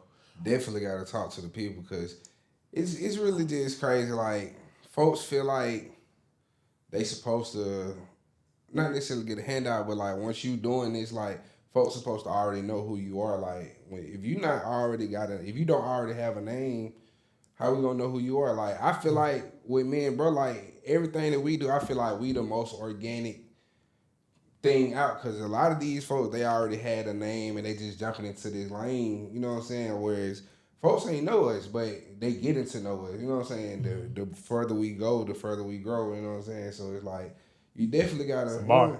Come on now. It's a bar. The further you go, the further you grow. It's a bar. Hello? Okay, y'all rapping now. Okay. Come on now. Let me get in I that do zone. a little poetry. You know Oh, what I'm okay. saying? That's what's up. I do a little. Look You at know what I that. mean? Oh, for sure. Let them know where to follow your page. Get at you. You've been just anything you want to shout out. Okay, I got my own YouTube channel. I got two, actually. I got Gangsta, the original Hot Boy, and then I have a channel called Hanging with OG Giggity. That's where I cook at. My mother be teaching me how to cook. I might be in the studio trying to learn how to rap. Actually, I'm on there with an artist from New Orleans, and he's coaching me how to rap on the beat. Talking about the time. I said, look, man, I don't know about all that. No, you gotta, it's gonna catch it. So that's why I do all my goofy, fun stuff. It's called Hanging with OG Giggity. I have an Instagram, it's called, and I didn't know, like I said, when I come home, it's a long name. I might shorten it up. It's called TerrancegangstaWilliams Home. On my Instagram, I only have one page. I only have one Facebook. It's called Terrence Emmanuel Williams, my old government name. You can find me at Crypto Jeezy, his channel. That's about, and I have a nonprofit organization. It's called Hug the Block. No, my bad. It's called They Need Us. I got the Instagram, They Need Us, Third Ward, where I might go to shelters and pass out food, pass out clothes and all that stuff, and go talk to the at-risk youth from my nonprofit. I'm working on a movie right now called Them Boys at War, where we was beefing with the Callio Project. It's gonna have Cash Money and No Limit in there. Why? That's the question y'all didn't ask. Why the Cash Money and the No Limit artists never done a song together? And he was some big dog artist in the city. Why they never linked up together? So I'm gonna be having all that in the movie. And I'm dealing with the music. I have an artist. I don't want to say who the artist is right now because I don't want what I got going on to reflect on the artist. You know? For sure. And then I got my OnlyFans page. Now I'm just playing. Yeah. Nah, for sure. Yeah, man. Another episode of Necessary Smoke Podcast, hosted by the Air Hustling 404 boys. Make sure y'all like, comment, subscribe. What else, Big? What I'm missing? Yeah, man. Y'all already know what the fuck going on. It's your boy Big Doom, man. We got Terrence in the building. What's your shirt say? Oh, this is a Charleston White shirt. Yeah, man. Shout out to man. You know. Yeah, I went to the comedy show like last month, and they was selling merch there. And I support the cause. Yeah. For sure, man. Yeah. Hey, man, we gonna be And back. y'all know Charleston White is a regular guest over here too. So I figured, I say, you know what? I'm gonna go with the top dog that's running YouTube. You know, rock the picture, and then hopefully some of his fan base say, you know what? I'm gonna go on Gangsta, the original Hot Boy channel, and since he support on, you know what? You know what I'm saying? That's all it's about, man. That's all it's about, man. You know what I'm saying? Showing love. Keep it going. Yeah. But yeah, Air Hustling 404, Necessary Smoke Podcast. We got Gangsta Williams with us, man. Y'all be sure to tap in. We got more coming. You know what I'm saying? That's all I can say. Happy New Year. We back, baby.